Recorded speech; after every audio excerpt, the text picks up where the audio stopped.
Salutations, everybody. Welcome to the best damn movie-related show on the planet Earth, the John Campea Show, coming to you from right here on my YouTube channel. I am, of course, your host, John Campea. It is an awesome honor and privilege, as it is every day, to have you, my international friends, join me as we talk about our favorite things in the world, movies, movie news, a little bit of television, all sorts of good stuff. And I'm flying solo today on this Thursday. I've got, as you guys know, I'm kind of in the middle of shooting a little documentary project, which means a lot of my equipment and gear and things in and out of the studio and shifting like PCIe cards in my computer around, and I just wasn't able to have anybody in the studio today. So that's why I'm flying solo today, but that's okay. It's going to be you and me gathered around the virtual water cooler talking about some really fun stuff today.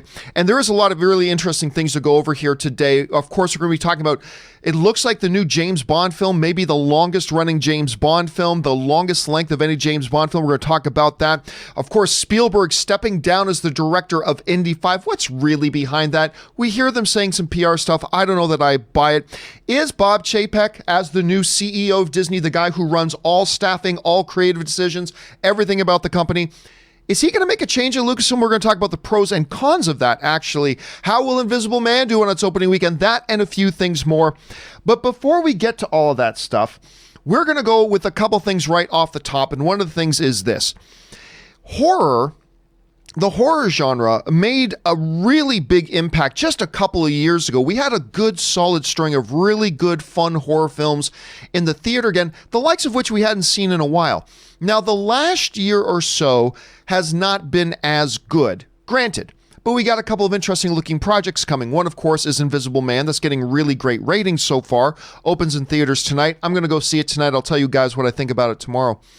But another one of the projects that's been looking really interesting is the Jordan Peele CANDYMAN project.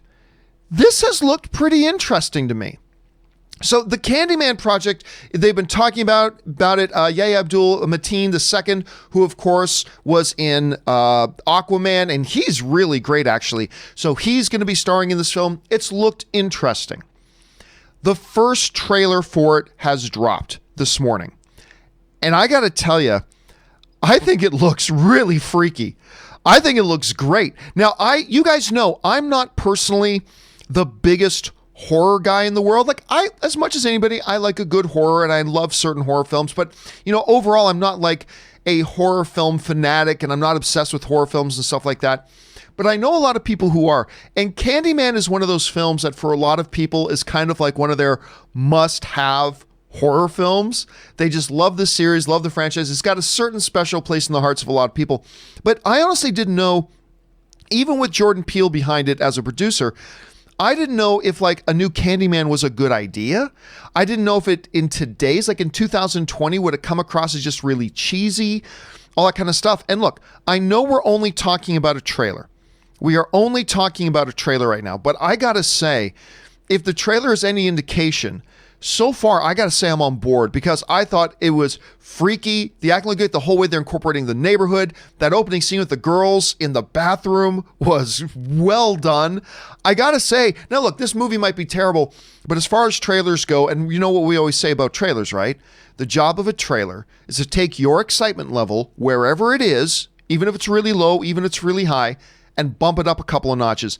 And I got to say, for me, for this CANDYMAN thing, this trailer did it. I find myself moving from being really interested in the film to now being actually quite excited from it.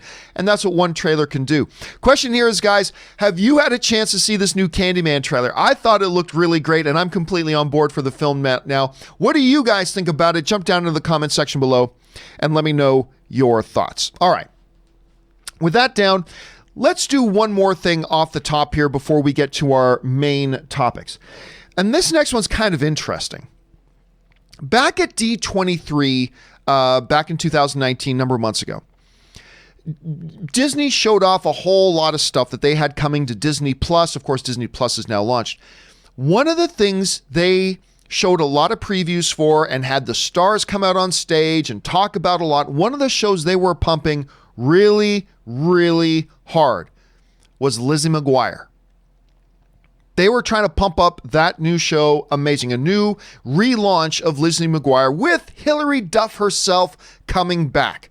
Only now Lizzie is grown up. She's facing different problems now and all that kind of stuff. And I'm telling you, at D23, if you were there, you know what I'm talking about. At D23, they really put the pedal to the floor and really trying to get people excited about this. Now, I took some criticism because when I was there, I was live tweeting at the event going, they keep talking about Lizzie McGuire. Who cares about Lizzie McGuire? Well, it turns out a lot of people care about Lizzie McGuire.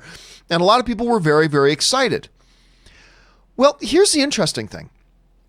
They started shooting the new Lizzie McGuire show. They got 2 episodes into it.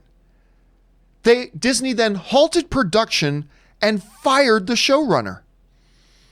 2 episodes in, they halted production and fired the showrunner.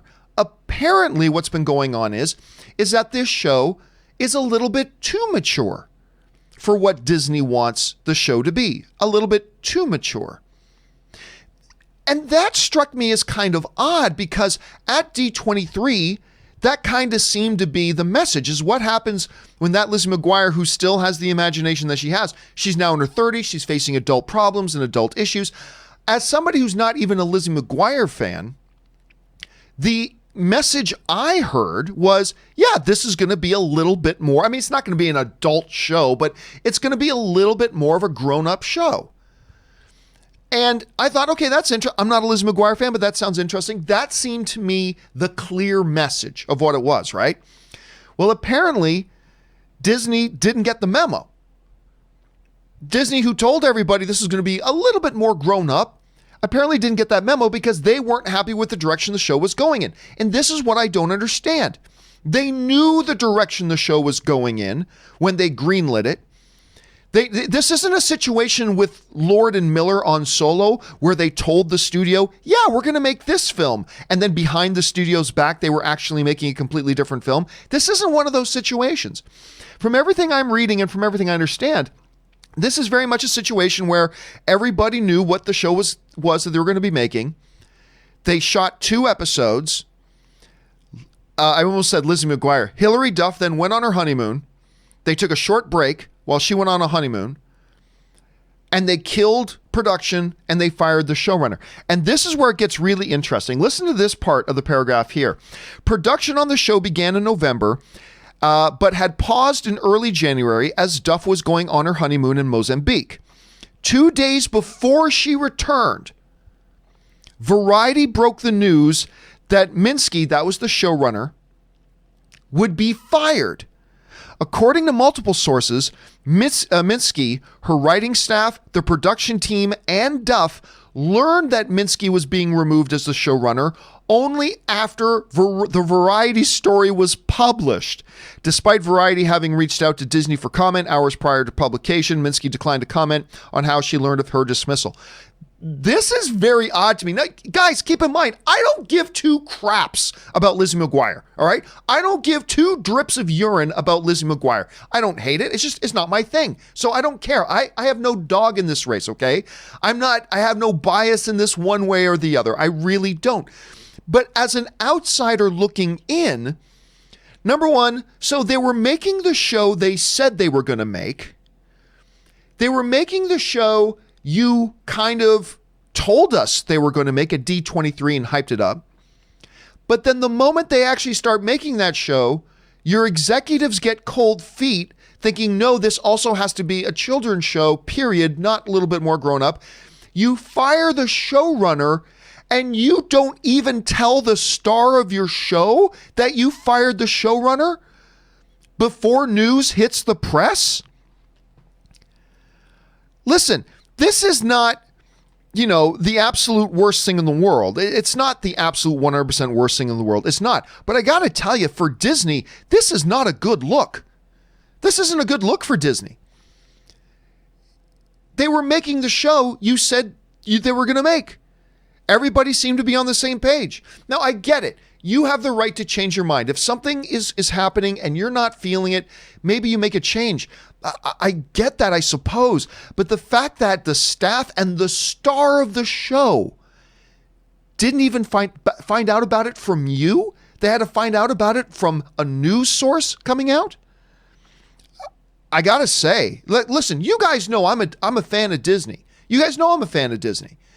But this is a bad look. This is a bad look for Disney and how they do things. And this is coming from a guy who doesn't even care about Lizzie McGuire. It's not like I'm a Lizzie McGuire fan. How dare you interfere with my show? I don't care. I really don't care. But man, this is not a good look for them. Anyway, guys, what do you think about this whole situation going on right now? But maybe you're a Lizzie McGuire fan. Maybe you weren't. Maybe you were looking forward to the new show. Maybe you didn't care about it. What do you think about this whole thing? Jump down into the comments section below and let me know your thoughts. All right. With that down and out of the way, let's move on to our main topics today. And how do we select our main topics here on the John Campea Show? Well, you see, it's really rather simple.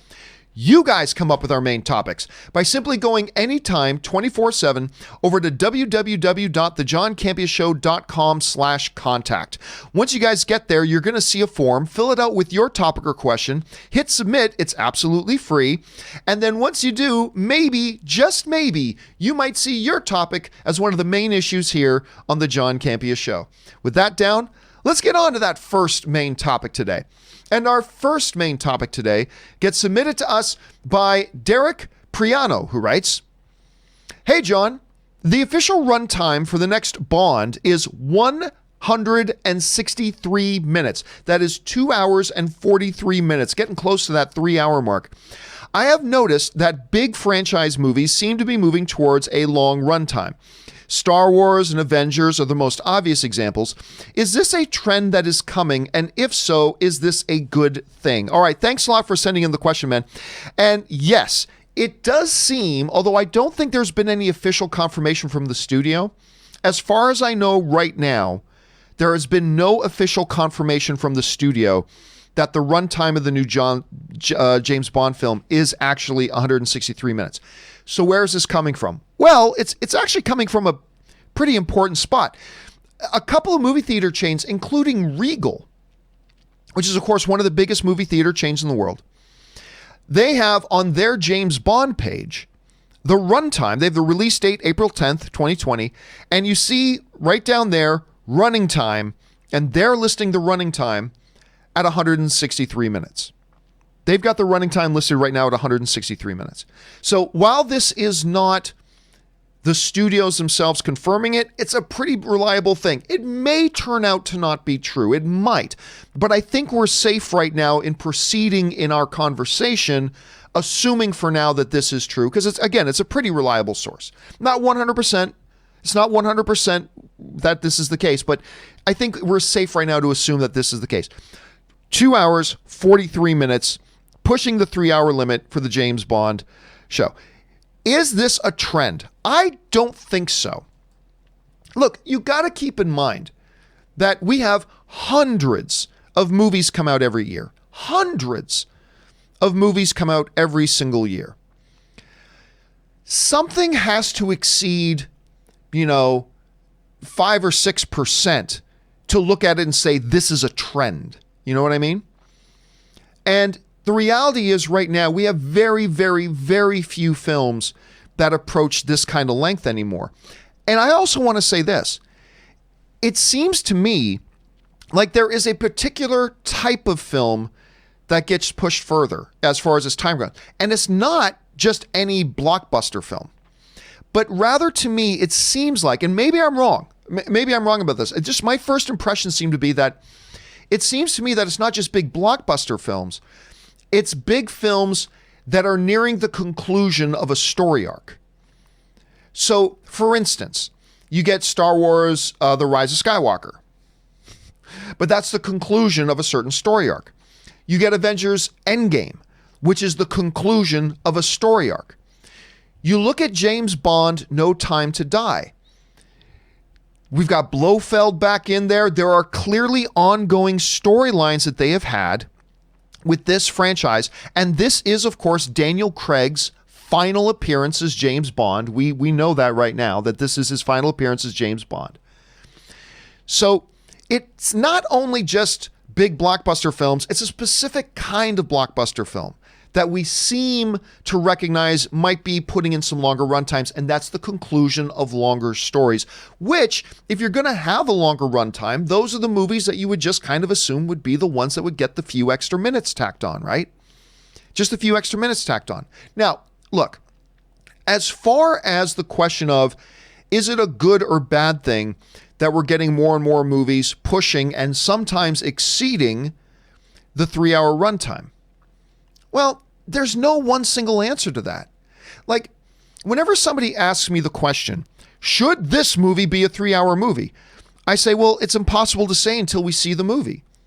There are movies that are dramas that are 2 hours long that maybe should have been 90 minutes. That 90 minutes would have been the perfect runtime for that particular movie.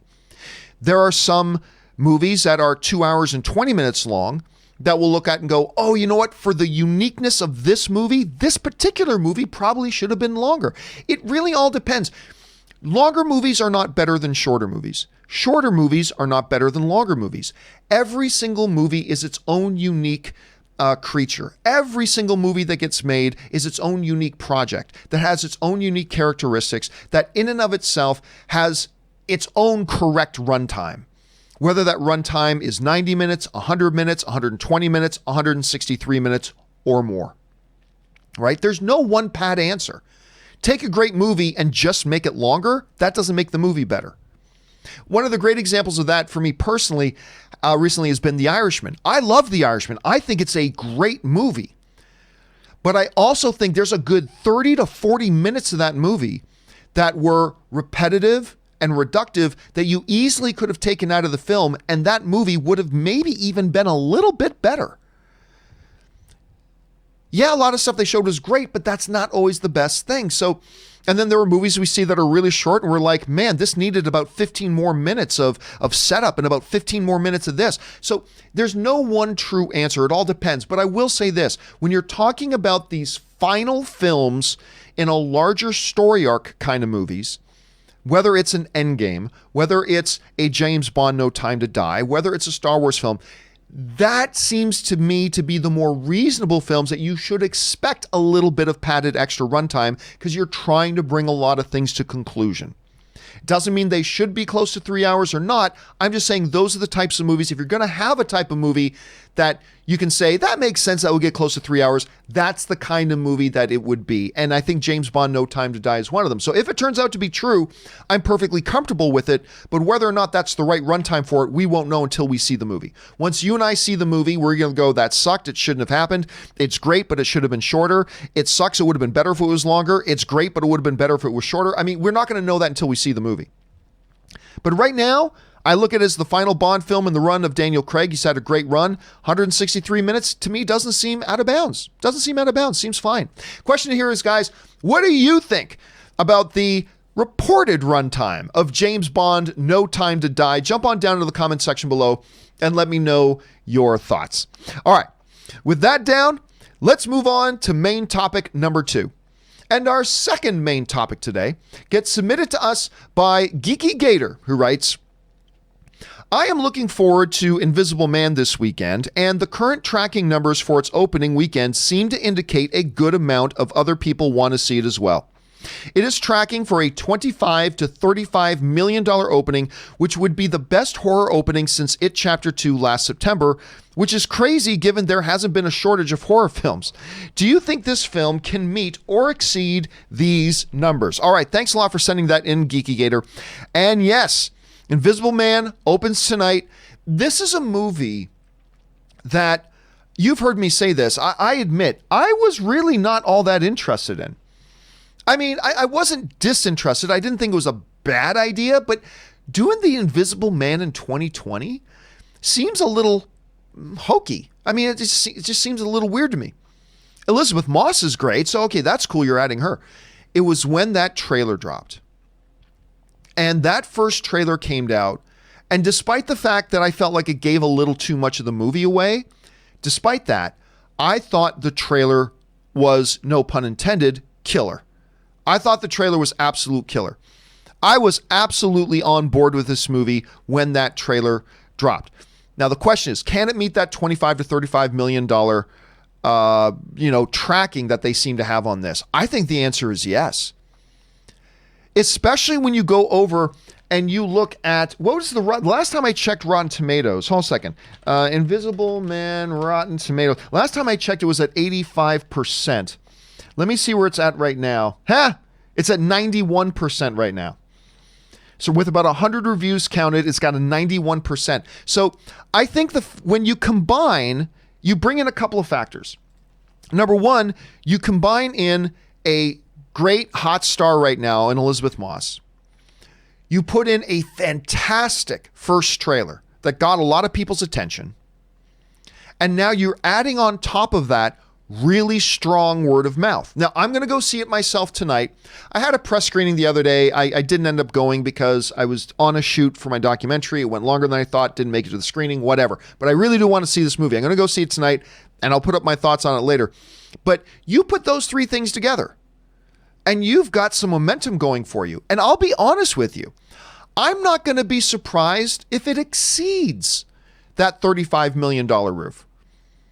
I'm not predicting that it will. I'm just saying if it ends up coming in at 39 million, 40 million, I'm not going to be shocked. I think it will come in that $25 to $35 million range, and I think it'll be very, very comfortable in that range, and it'll make a lot of money. Because here's the other thing you got to keep in mind with this Invisible Man movie. This is a friggin' Blumhouse movie.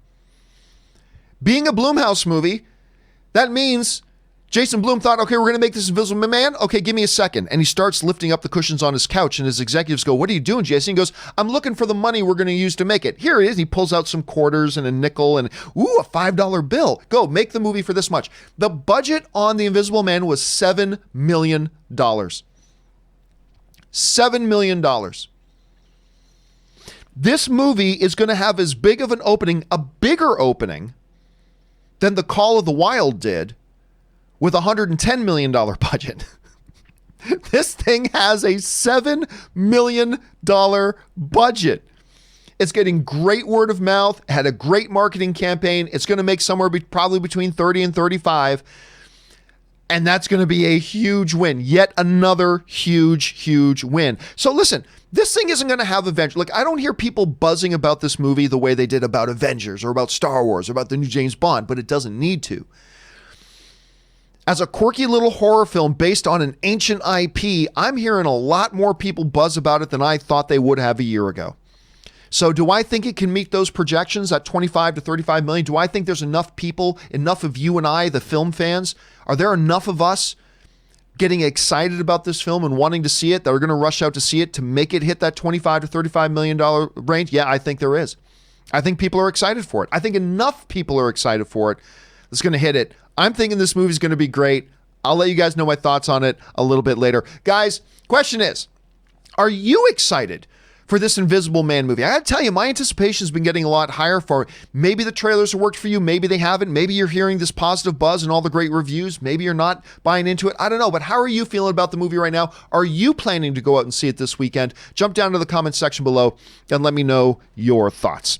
Okay, with that down, let's move on to main topic number 3.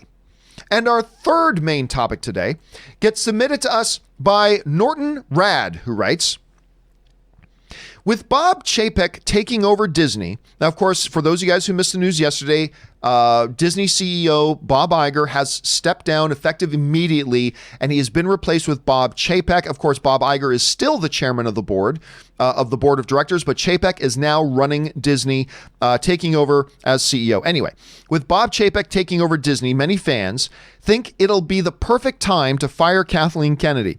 While I haven't loved every decision made under her watch, 80% of the films she's produced have made $1 billion, and The Force Awakens made over $2 billion. How do you justify firing somebody with a box office track record like hers? Thanks, and may the filth be with you. All right, thanks a lot for sending that in, Norton. And yeah, this is actually something I kind of brought up on yesterday's show. So for those of you who may not have been here, here's a quick recap.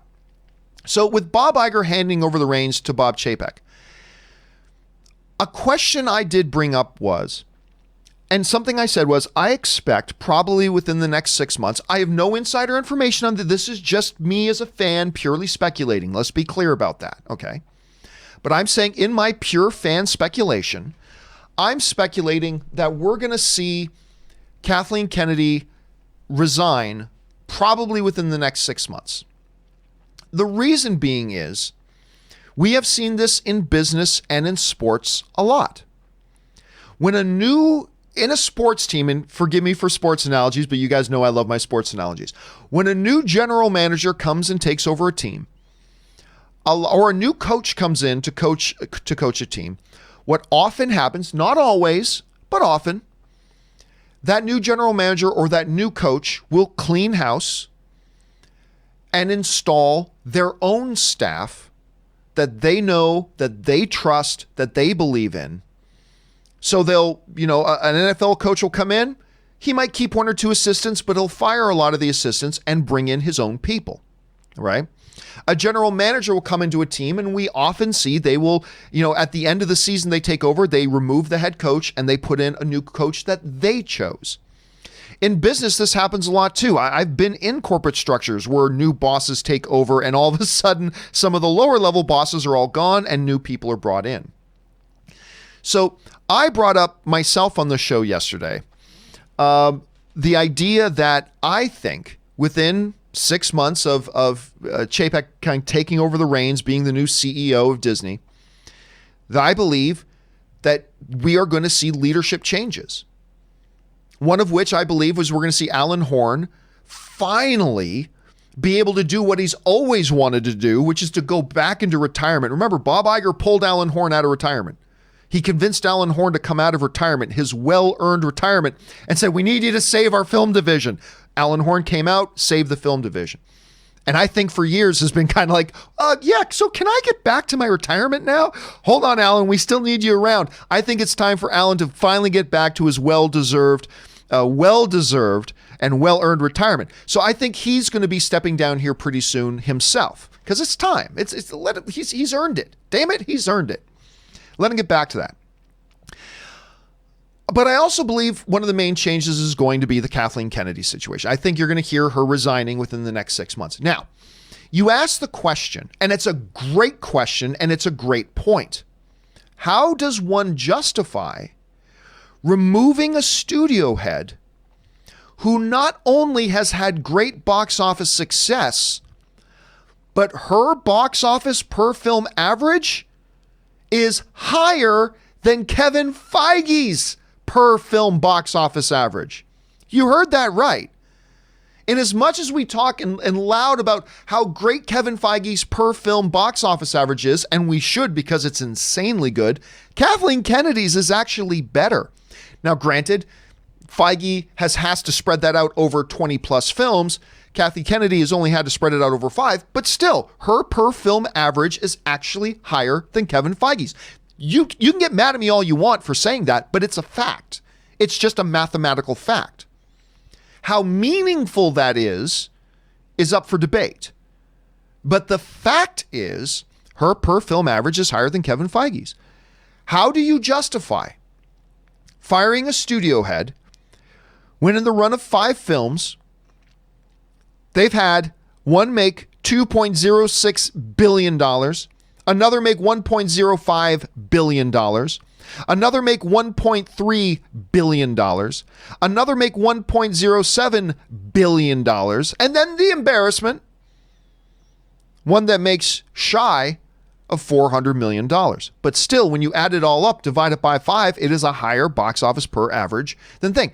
How does one justify, even a brand new CEO like Bob Chapek is, how does one justify removing somebody that has put up those kinds of numbers? Now, there are a bunch of false arguments that get made, quite a bit, and people just kind of take them as fact for whatever reason. But false argument number 1 that people will make. And it's Star Wars.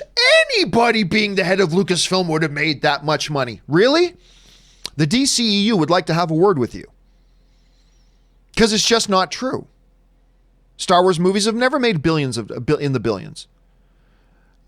I mean, you can get into it's a semantic arguments like inflation, whatever, but the fact of the matter is that's just it.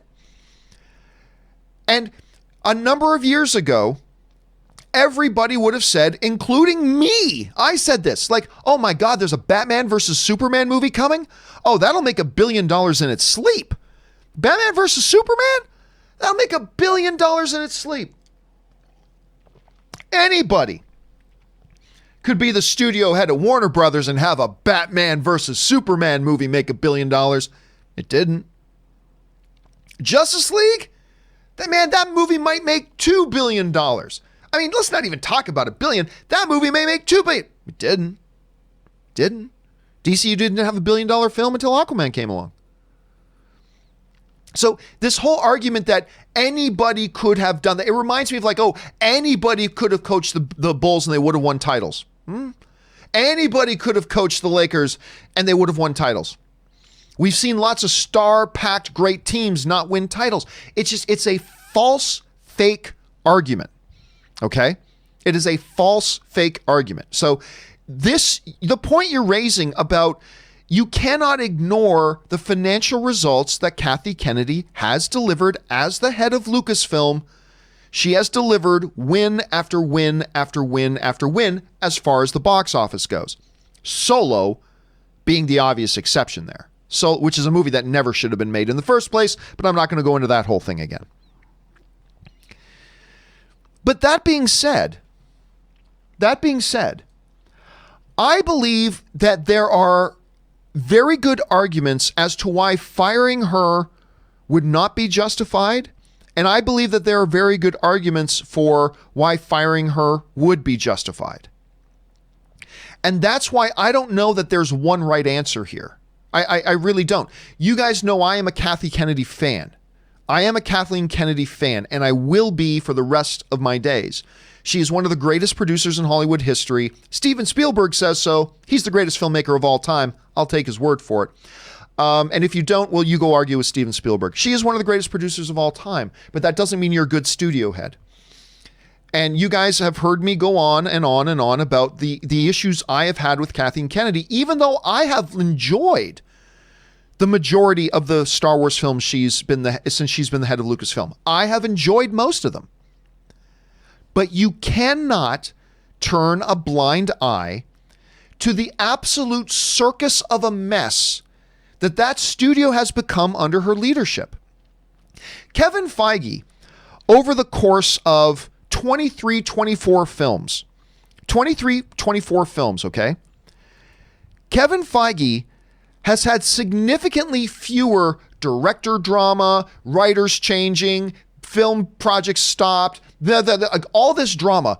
He has had, after 23 plus films, less of those messes than Kathleen Kennedy has had over the course of just 5 films. It started with the Boba Fett movie. They were going to have Josh Trank show up at Star Wars Celebration to talk about his movie. He was hired. He was announced. Oh, Josh Trank's making this movie. Oh, the guy who did, what's the name of that little film he did with Michael B. Jordan? Why am I forgetting? I love that it's the found footage movie. I'm freezing on. Anyway, Chronicle. That's the name of it. The guy did trial, blah, blah, blah, and then suddenly, mysteriously, he doesn't show up at Celebration. Oh, yeah, he's sick. And then we found out they pulled it. Now, that's just one thing. But then all the drama that went on with Rogue One. And then all the drama that went on with Solo. And then all the drama that went on with Rise of Skywalker. And then all the drama. The laundry list is long of her inability to plan out the franchise, to vet and properly make sure she's got the right people on board before hiring them and all that kind of stuff. Mess after mess after mess after mess. And when you have that kind of turmoil behind the curtain, it will eventually start to show in front of the curtain. So I kind of believe, not to mention, there's been a big division within the Star. Now, there was big division before Disney took over Lucasfilm. I mean, my God, the prequels. Dear heavens. But that's why I look at this and say, look, if I'm Bob Chapek, I remove Kathleen Kennedy.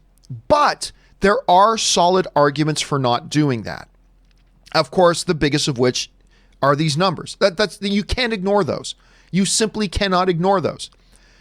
But as CEO, you also cannot ignore all the mess and the sloppiness and the Keystone Cops clown car circus that Lucasfilm has become behind the scenes.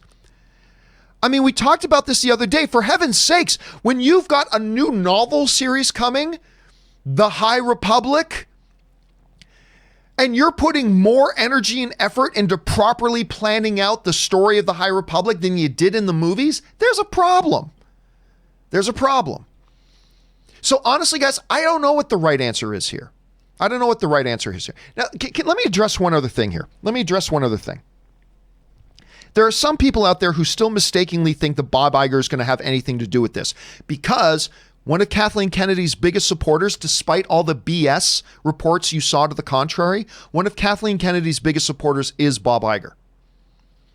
The problem is Bob Iger is no longer CEO of the company. He's on the board. He's the chairman of the board.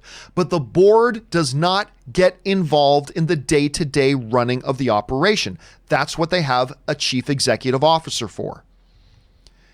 The board gets involved in setting the overall philosophy about what is our brand going to be. They set the big picture kind of what their mandate is going to be. But then it's the CEO, it's the CFO, it's the CCO, it's the chief executive officers, it's the chief officers of the company that then run the company. There are some people out there who still mistakenly believe that Bob Iger will have any input whatsoever into who is or is not on Bob Chapek's staff. He won't. But John, I heard Bob Iger say he's going to still be involved in creative. That doesn't mean the movies.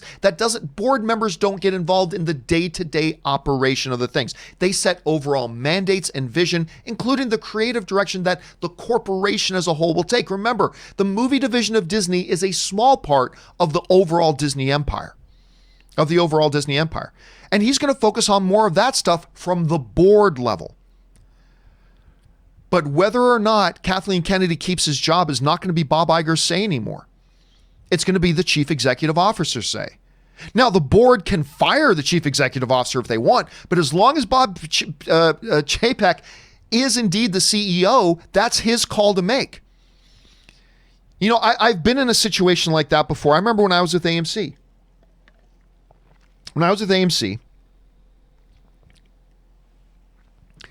I remember having a discussion about something that was my decision to make. AMC wanted us to do, I'm not going to go into the specifics of it, but AMC wanted us to do a certain thing. And I said, no, I want us to do another certain thing. And as long as you have me in charge here, out here in Los Angeles, we're going to do what I want us to do.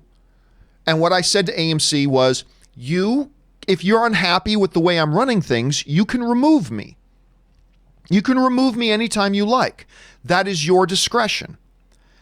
But as long as I am the person you have in place here to run this, and I'm responsible for making sure this is successful, then this particular decision is mine, and I'm making this decision. And if you can't live with that, then you can remove me. Now, they didn't remove me, and I made my decision. I went forward. But that's just a small example of the difference between what the responsibilities of the board is and what the responsibilities of the CEO are. But at any rate, so that's the question I have for you guys. Do you think that they're going to make a big change here? Do you think Bob Chapek is going to make a change at Lucasfilm? And I made that the topic of today's question of the day. So the question of the day is simply this. With Bob Chapek taking over as CEO of Disney, do you see him replacing the head of Lucasfilm with a new head of his choosing? Remember, I think there are strong arguments for, and I think there are strong arguments against it as well. This and more on today's show. So I put that question to you, and right now it's basically split into thirds. 2/3 of you guys right now, 65.2% of you are saying yes, Bob Chapek being the new boss in town, he's going to replace some people with his own people. 65.2% of you guys are saying yes, you think there's going to be a change. 34.8% of you are saying nope. Bob Chapek is going to look at those financial numbers. He's going to see that she's had tremendous success. He's going to keep her in. So 65.2 are saying there's going to make a change. 34.8% of you guys are saying, no, he's going to keep things as they are. The question here for you guys is this. What do you think? Do you think Bob Chapek, not should he, but will he make a change in the leadership at Lucasfilm now that he's the CEO? Jump down into the comments section below and let me know your thoughts. All right. With that down, guys, let's move on to our fourth and final main topic today. And our fourth and final main topic today gets submitted to us by Nerdy Crocodile, who writes, I just read that Steven Spielberg has stepped down as director for Indiana Jones 5 to let a younger filmmaker have their spin on it. That younger filmmaker is rumored to take over the helm is James Mangold. This is a great choice and excites me, but I still don't know if this movie is going to happen. Did your percentage drop now from the other day talking about this, or go up with James being rumored to take over? All right, thanks a lot for sending that in, man. And yes, shortly after the John Campea Show ended yesterday, news dropped everywhere that the troubled production of Indiana Jones 5, which has never gotten started, despite the fact it was supposed to come out in theaters in 2019, they still haven't even started on this thing, that Steven Spielberg himself would indeed not be directing the new movie. Steven Spielberg is not directing the new movie. Why? Well, this is what is being reported as to what's going on here. This is from Variety. Spielberg will remain on as a hands-on producer on Indy 5. According to a source close to the filmmaker, the decision to leave the director's chair was entirely Spielberg's. Well, of course it was. He's Steven Spielberg. You don't fire Steven Spielberg. Steven Spielberg fires you. All right, so of course it's his decision. No studio's going to step in and remove Steven Spielberg from the director's chair. Anyway, according to a source close to the filmmakers, the decision to leave the director's chair was entirely Spielberg's, in a desire to pass along Indy's whip to a new generation to bring their perspective to the story. So the line we're getting right now is the reason Steven Spielberg has stepped down was he has a desire to pass the torch to a younger generation of filmmaker to come along and tell Indiana Jones stories from their perspective. Okay, I have a phrase for that. Bullshit. This is bullshit. This is not true. This is not true at all, in the least. No way. You want to know why this isn't true? Here's why it isn't true. Because Steven Spielberg has had 5 years since they started talking about doing an Indiana Jones 5. Steven Spielberg has had 5 years to go, you know what? It's time for a younger generation to take over Indiana Jones. A new, younger filmmaker to come in there and put their stamp on Indiana Jones. That's what it's time to do. BS. He didn't just all of a sudden come to this epiphany. Steven Spielberg didn't go 4 years thinking, yeah, I can't wait to wrap up Indiana Jones and do the 5th and final installment of Harrison Ford, donning the hat and the whip. Blah, blah. He doesn't do that for 4 years and then go, oh, wait a minute. Oh, I think it's... And the other thing that's BS about this is it's not like Harrison Ford is 35 years old. You don't go, it's time to hang... Like, listen, if this was James Bond, right?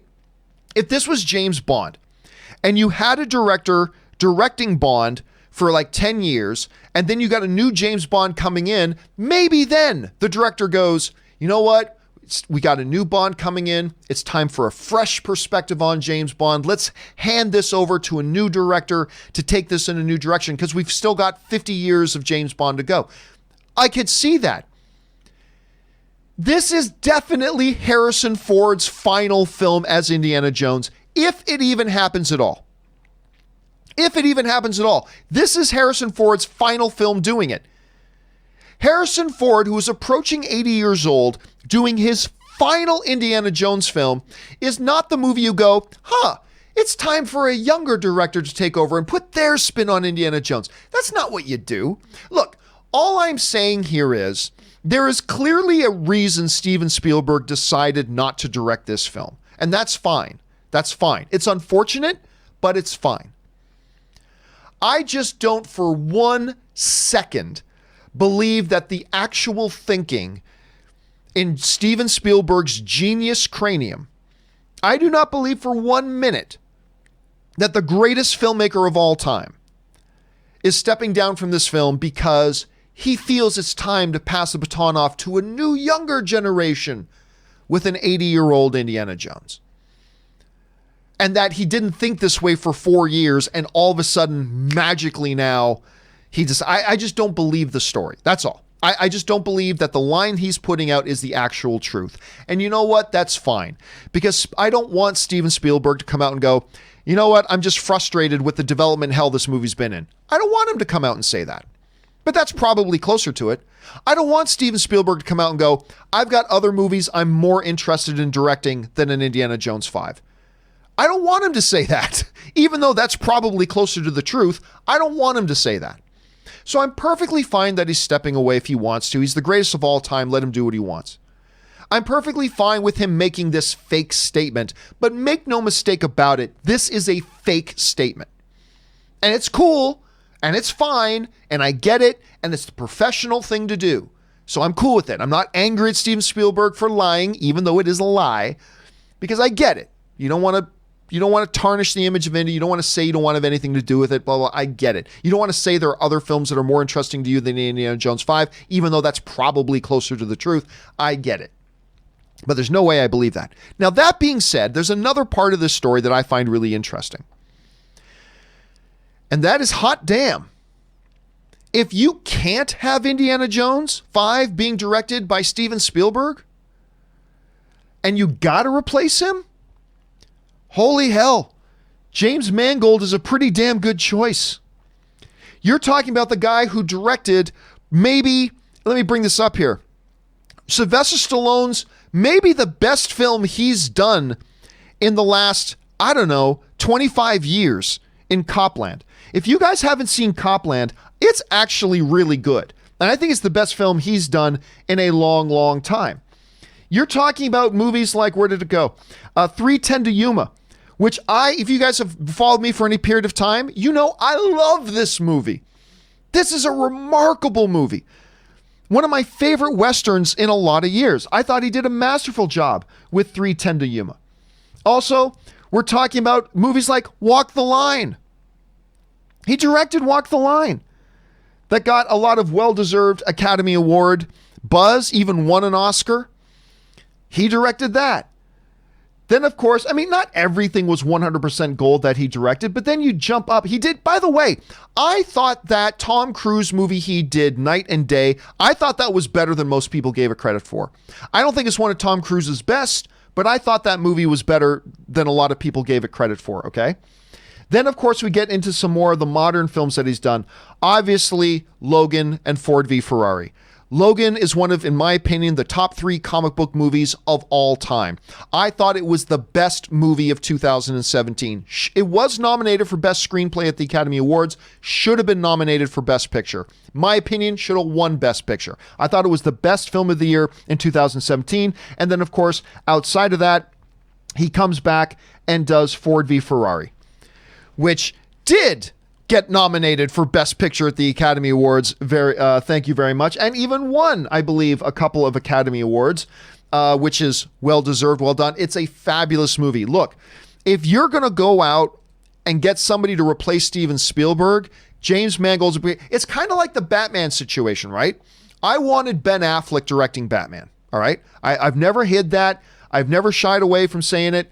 I wanted Ben Affleck directing the Batman movie. And I lament and mourn every day as a film fan that we're not going to get to see Ben Affleck direct that Batman movie. Fine. But you know what? If it can't be him and you have to get somebody else, damn, Matt Reeves is a good choice. Matt Reeves is a good choice. I like the Matt Reeves choice. I really do. And if you can't get Steven Spielberg to do Indiana Jones 5 and you got to get somebody else, hell, James Mangold's a pretty damn good pick. That would be a damn good pick. Now, look, I still don't even know if this movie's actually going to happen. I still have some reservations in believing. I'm not saying it won't. Be clear. I'm not saying it won't happen. I'm just saying that all other things being equal, I'm just kind of in a I'll believe it when I see it kind of mode, But then that brings up another question. Indiana Jones has been so embedded with the style of Steven Spielberg.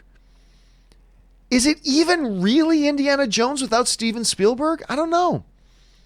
As great as James Mangold is, and you guys know I'm a big fan of James Mangold, and I'm fascinated by this news. I gotta wonder, is it even gonna? Because you look at the action and adventure of the Indiana Jones films, it is so Steven Spielberg. I mean, I remember watching a Ready Player One, which not enough people watched. I thought Steven Spielberg's Ready Player One was wonderful, and I remember watching that and thinking, man, the adventure of that movie made me feel like I was watching an Indiana Jones movie. It's that distinctive adventure DNA that Spielberg brings to a lot of his films when he chooses to do adventure. And I do got to wonder whether it'll even feel like an Indiana Jones film without him directing it. And so I don't know. So to sum up, I don't believe this story that Spielberg stepping away just because he feels like it's time for a new generation. I don't believe that at all. Not with an 80-year-old Indiana Jones, not when he's already had 4 years to decide it. This is him just deciding he's more interested in directing other films than Indiana Jones 5. That's what this really is. They'll never admit it, but that's what it really is. But if it can't be Steven Spielberg, James Mangold's a pretty damn good choice. Anyway, guys, question here for you is, what do you think about this? Number one, do you believe Spielberg's comments? I personally don't. I think he's just being professional, but maybe you do. Jump down into the comments section below and let me know what you feel about the potential of James Mangold directing Indiana Jones 5 instead of Steven Spielberg. All right, guys.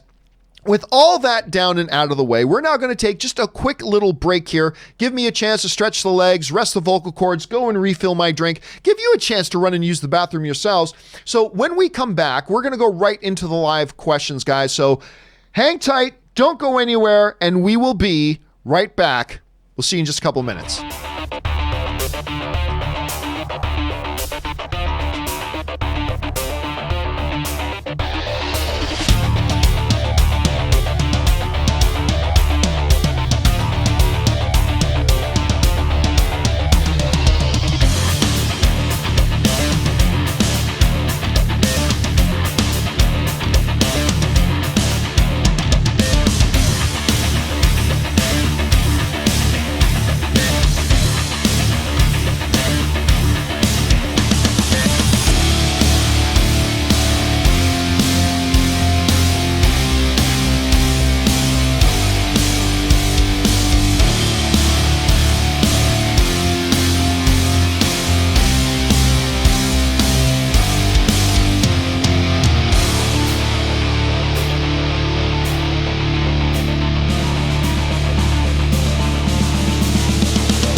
And we are back. Thank you so much for your patience and indulgence as I took a little bit of a break there and got my drink refilled. All right, with that all down, let's get into our live questions today. We're going to start by getting caught up on a couple that we didn't get around to yesterday. The first one we're going to do here comes us from Zelda Master 702 writes, "Happy birthday, John. Keep bringing the filthy." Thank you so much, Zelda. Of course, yesterday was my birthday. Thank you so much. I appreciate that. And thank you to everybody, guys, who sent in all those well wishes and happy birthday messages. I appreciate it very much. All right, Star Wars Rocks writes, "I just looked at the cast list for the new Netflix Transformers show, and let me tell you that after having grown up actually playing War for Cybertron and Fall of Cybertron, I am officially 100% on board.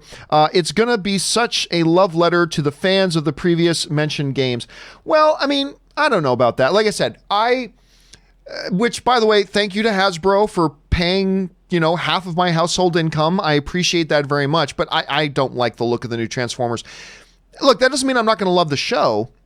The show might be great. I thought the trailer looked like trash, but that's just me. I thought the Harley Quinn trailer looked like trash, and now I love the show, so who knows? But I mean, every one of these things, every one of these new shows that come out that are based on other properties and stuff like that, they all make this claim that their thing is going to be a love letter to the existing fans or to the previous material. They all make that claim, and very rarely they do. But I don't know. I mean, hope springs eternal. Again, I thought the Harley Quinn show looked like garbage, and now I'm obsessed with it, and I love it. So maybe the same thing will happen with the Transformers stuff. All right, DJ Riley writes, "Sorry for the late part 2, but here it is. Movies in my iTunes library. Number 10, Bumblebee. Number 11, Captain America, The Winter Soldier. Number 12, Creed." I love that movie. Of course, we just talked about, it sounds like they're going to do a Creed 3. Number 13, The Dark Knight. Number 14, The Dark Knight Rises. Number 15, Deadpool. Number 16, Doctor Sleep. Such an underrated movie. Number 17, Easy A. Not a lot of people talk about Emma's movies, Easy A. A lot of people love that movie. Number 18, a movie that has tragically fallen out of our lexicon, Forgetting Sarah Marshall. Still one of my favorite comedies of all time. I like it. All right. Next up, Brian Clark writes, "As a Disneyland fan who has seen Chapek's budget-cutting, price-gouging ways ruin certain aspects of the park's experience, I really mourn this news. He cares nothing for the legacy of the company or its characters. He is no showman. He's just a salesman." Well, I mean, here's the thing, Brian. I'm going to go out on a limb and take a guess. I could be wrong. I'm going to go out on a limb and take a guess that you don't actually know Bob Chapek. I'm going to go out on a limb and take a guess that you've never had lunch with the man and you actually don't know anything about him. Saying he cares nothing for the legacy of the company or its character. Look, I would say this. Bob Iger, at the time CEO and as chairman of the board, do you think Bob Iger, who does know Chapek and has worked closely with him for decades, do you think Bob Iger would come in and install a new CEO to be the caretaker of his legacy, of Bob Iger's legacy? Do you think Bob Iger is going to come in and hand those reins over to a guy that cares nothing for the legacy of the company or its characters? Do you think Bob Iger's going to do that? I don't think he would. I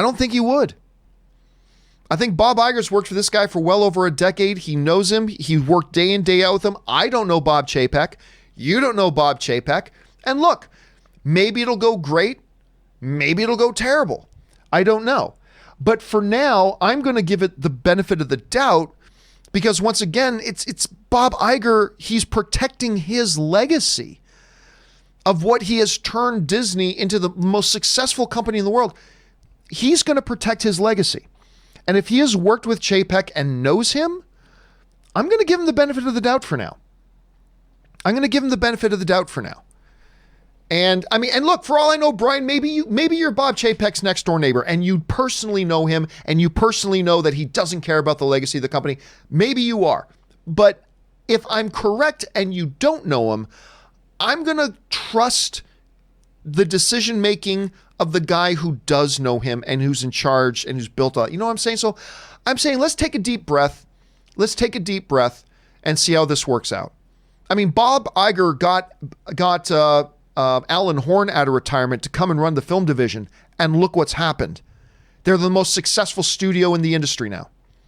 So Iger seems pretty good. So then again, he hired Kathleen Kennedy. Well, actually, he allowed George Lucas to handpick Kathleen Kennedy, but whatever. So let's just give him the benefit of the doubt for now. And we'll see how it goes. Maybe it'll be a disaster. Maybe it'll be great.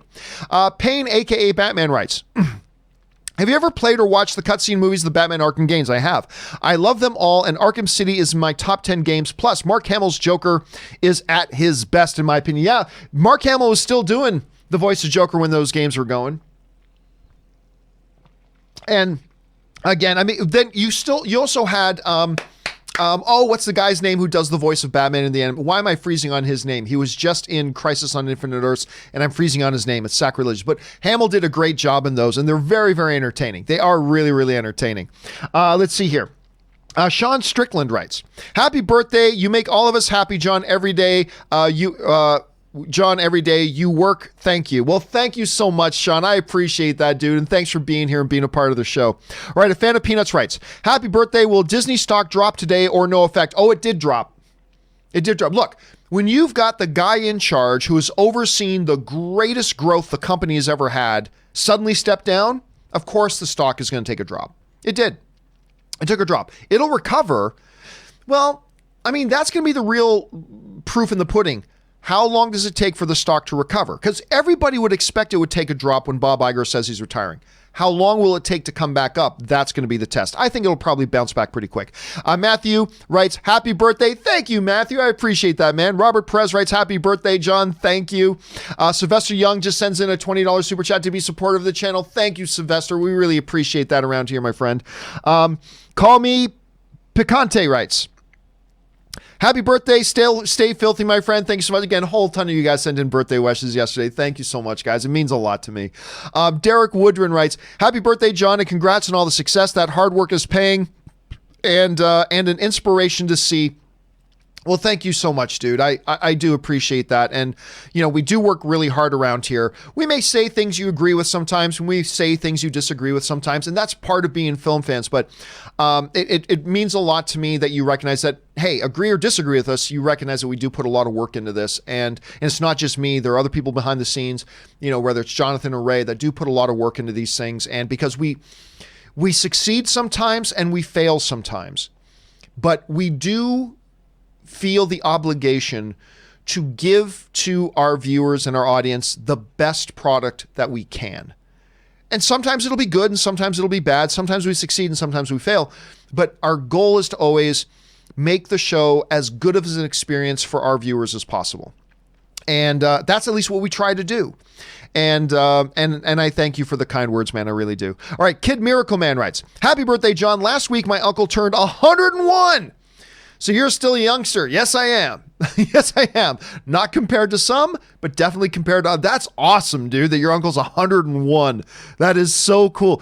Your uncle was around, dude, when your uncle has seen the history of the world unfold in front of his eyes. That's amazing. Thank you for the well wishes, man. And please extend a happy birthday from me to your uncle as well, because that's amazing. All right. Sylvester Young writes, Buono Compleanno, Giovanni, that means happy birthday.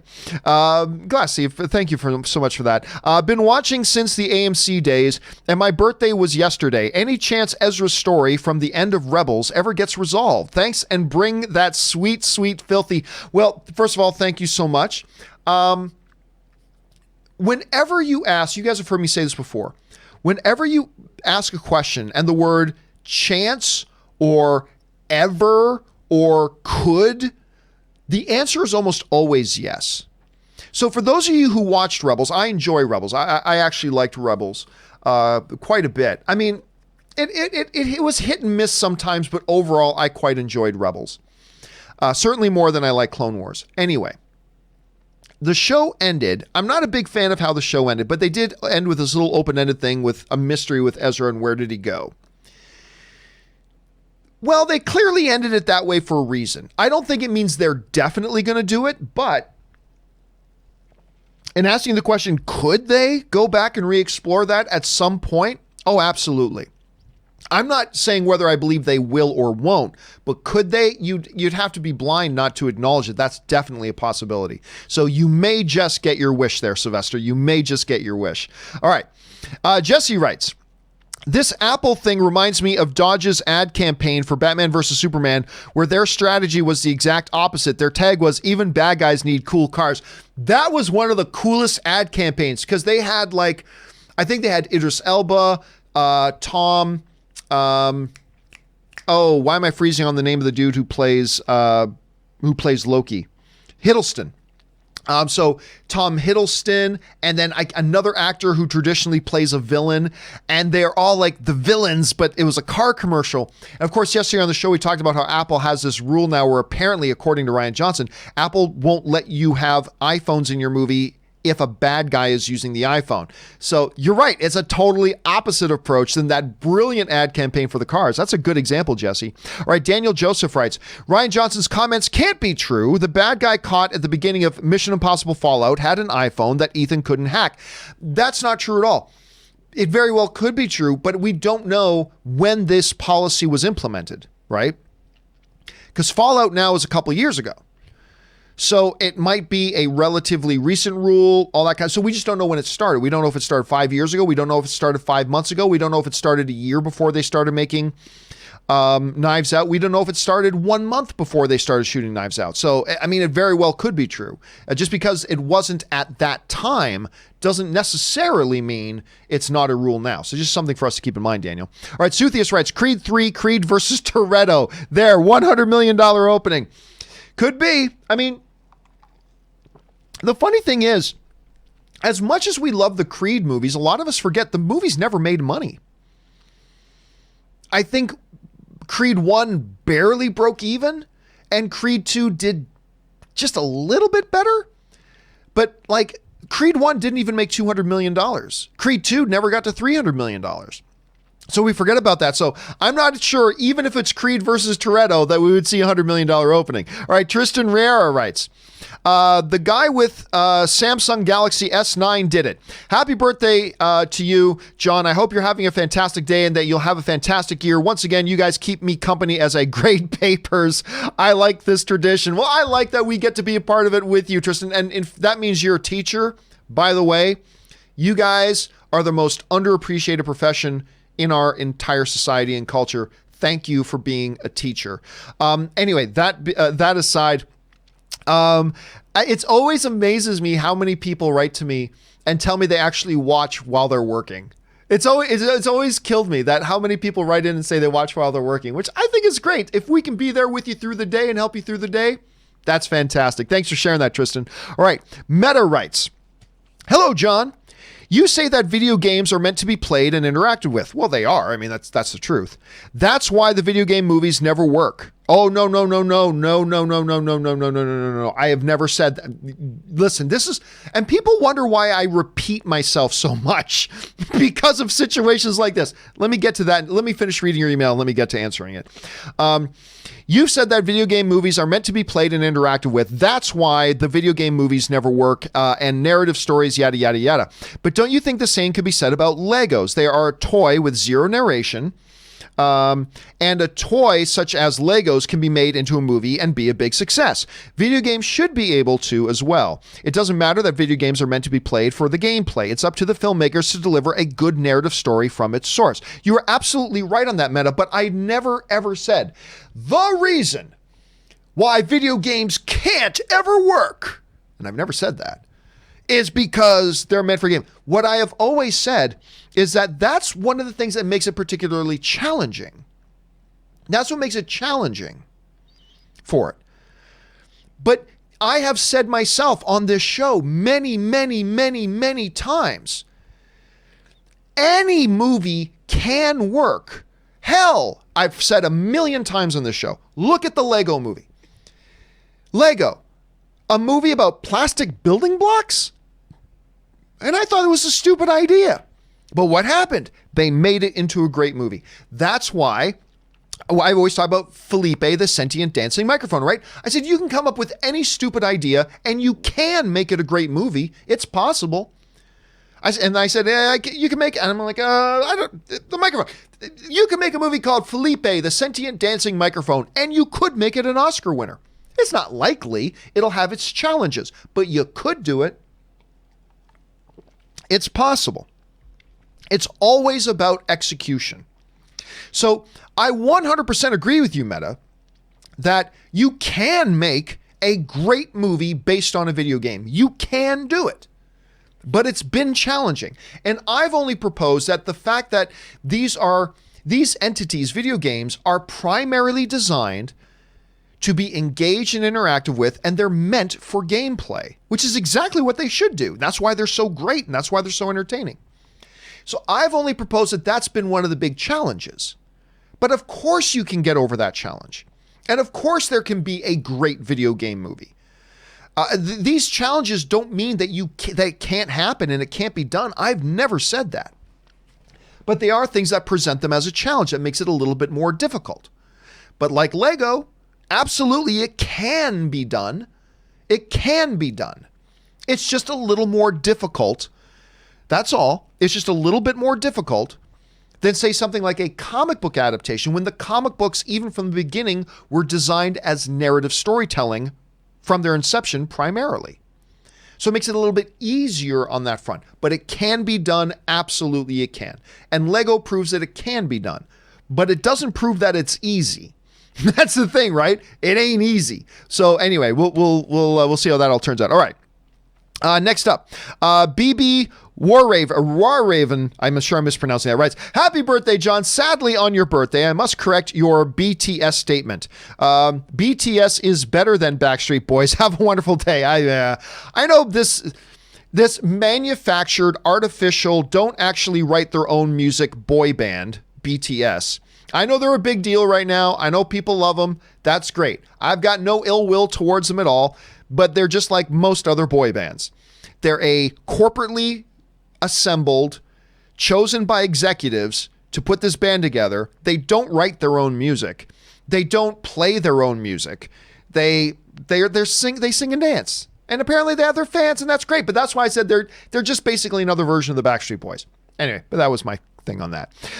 No insult intended if you're a BTS fan. My buddy Soul is, for some reason, a huge BTS fan. So there you go.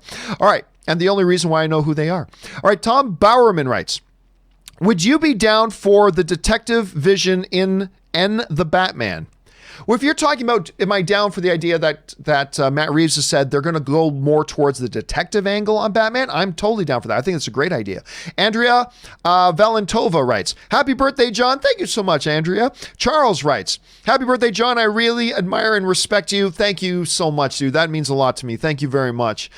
Brian Clark writes, Chapek is responsible for the annoying Disney Vault. Hold on, Disney Vault has been one of the most successful programs they've ever had. Anyway, home video strategy, among other consumer squeezing tactics. This is a dark day. Again, the Disney Vault thing was brilliant, annoying a little bit on some levels. But here's what the Disney Vault did. The Disney Vault philosophy and program was one that drastically increased hype and awareness about movies, because when movies would come out of the vault, a huge new amount of attention and everything got flooded on those movies like they wouldn't before. Was it good business? Absolutely, it was good business. But it was also a really special program because it created a uniqueness about those older Disney films. It created a value to those older Disney films. And yes, from a consumer's point of view, it was a little bit annoying that I couldn't just grab whatever movie I wanted for a period of time. But at the same time, it also increased the profile of those movies drastically more than they had ever had. You created a supply and demand issue for them, which raised the perceived value of it. So it's actually kind of genius, I think, even though I agree, as a consumer, for me, it annoyed me a little bit.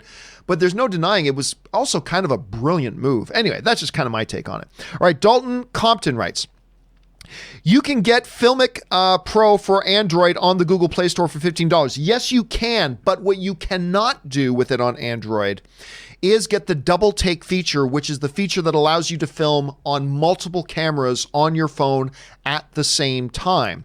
You can get a filmic, but you cannot get that feature. That right now is still only exclusively on the iPhones. We were talking about that the other day, which is a great feature. And I'm very much an Android phone guy. I've got an iPad, I've got a Mac computer, but I was an iPhone user. I am definitely an Android user now, and I will be probably for the foreseeable future. But I'll tell you what, that app, that filmic feature on the iPhone platform definitely made me consider switching back, because it's a cool thing. All right. Let's see here. Gus writes, you have a couple of bots in your channel. Yeah, it happens to every live stream. It does. We do a pretty good job of minimizing them for the most part, and then they rush in for seconds or here or there, but we're doing a pretty good job of minimizing them. Not perfect, obviously, but we're doing a pretty good job. We've got guys keeping an eye on it. All right. Jose Hernandez writes, No Time to Die will be the longest Bond film at 2 hours and 43 minutes if the reports are true. Again, remember, the studios have not confirmed this. The studios haven't confirmed it, but it is coming from Regal, so it very well could be true, so we'll have to wait and see. All right. Lowell writes, happy birthday. Treat yourself to a hot toy. Oh, I would certainly love to. Hot toys are expensive. That's one of the reasons why I like going with my, here, if I move back, you can, the pictures will, the pops will come more into focus. Hold on a second. Look at my my pops. They're a little bit more of an affordable. They're a little bit more of an affordable collectible, but yeah, you know what? It has been a while since I bought myself a hot toy. It's been a while. I'm very good with my money. I'm very frugal. But I think it might be time to treat myself to a hot toy. It just might be. Now, which one do I get? I'm still thinking that Thanos one. I'm still thinking maybe getting that Thanos one. Anyway, Nathan Taylor writes, happy birthday, John. Thank you so much, Nathan. Ben Rayner writes, Spielberg out of Indy 5, James Mangold in. Yeah, we were talking about that just a little while ago. Again, I don't believe the reasons being given, but hey, it's Spielberg. Whatever. And if it is James Mangold, I don't know that I can think of a better guy to replace him. That's a pretty good replacement.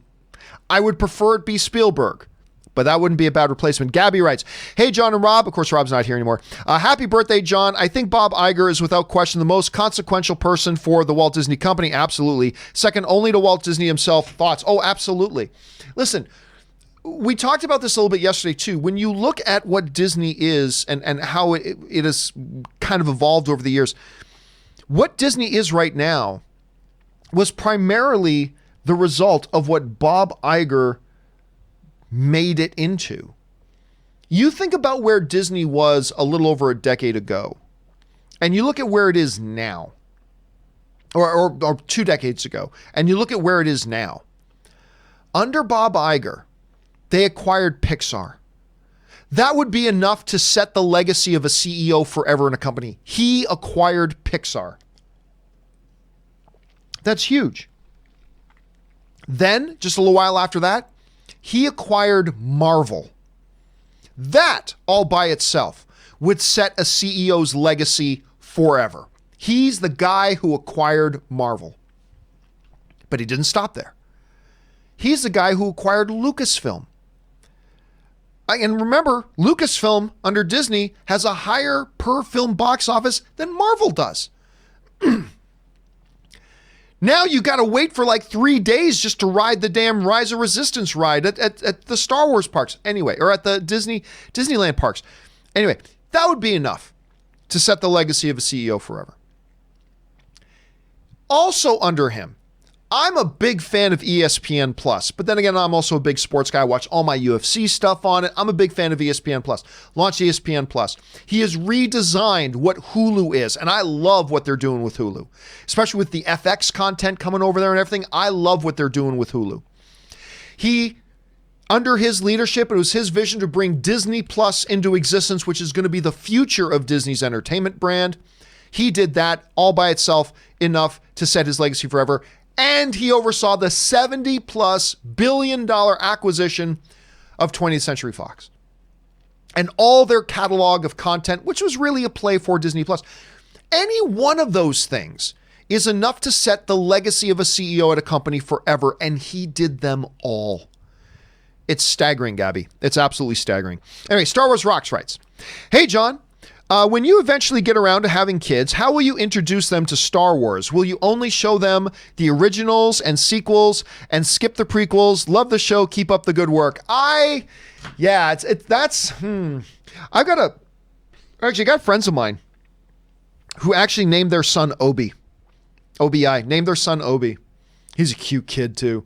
Anyway, they named him Obi after Obi-Wan Kenobi. And they've just recently been introducing him to Star Wars as well. After all, it is his namesake. It's what he's named after. Anne and I are, and we're not joking around. Anne and I are seriously considering naming our first child, boy or girl, Skywalker. I'm not. I wish I was kidding. I mean, I know I'm a uber nerd. I know, but we're seriously considering naming our first child Skywalker. Anyway, the age to let them start watching those, I'm not sure. Obviously, I'm going to start with the original trilogy, but I think after the original trilogy, I'm going to let them decide for themselves what they want to watch after that. I am not going to indoctrinate. As much as I want to, I am not going to indoctrinate my children into Star Wars. I will give them a choice. So I'll probably get them to watch the first few, which are the greatest ones. And then I'll say, hey, there are others. Would you like to watch them? Yes, Daddy. Okay, then great. Then we'll watch the next ones, and it'll probably be the sequels. And then after that, do you still want to watch more? Yes, Daddy. Then I'll expose them to the prequels and let them make up their own mind.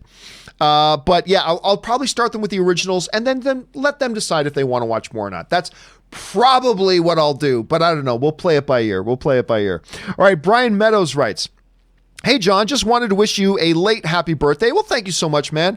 Technically, I'm celebrating my birthday along with you on the same day, but being stationed in South Korea, I'm a day ahead. Thank you for inspiring me as a film fan and keep being awesome. Well, listen, first of all, Brian, if by being stationed in South Korea, you mean you're part of the service, thank you so much for your service, dude. That is awesome. And I'm super honored that you're actually watching the show from all the way over there and that you're sending that in the well wishes. That means a lot to me. Thank you very much. And again, thank you for your service, my friend. I appreciate that. All right. Dan Hensley sends in a $50 tip. So, of course, if this is a question, not only will we answer it right now, we will also answer it in its own standalone video in the next couple of weeks. Keep your eyes open for it. All right.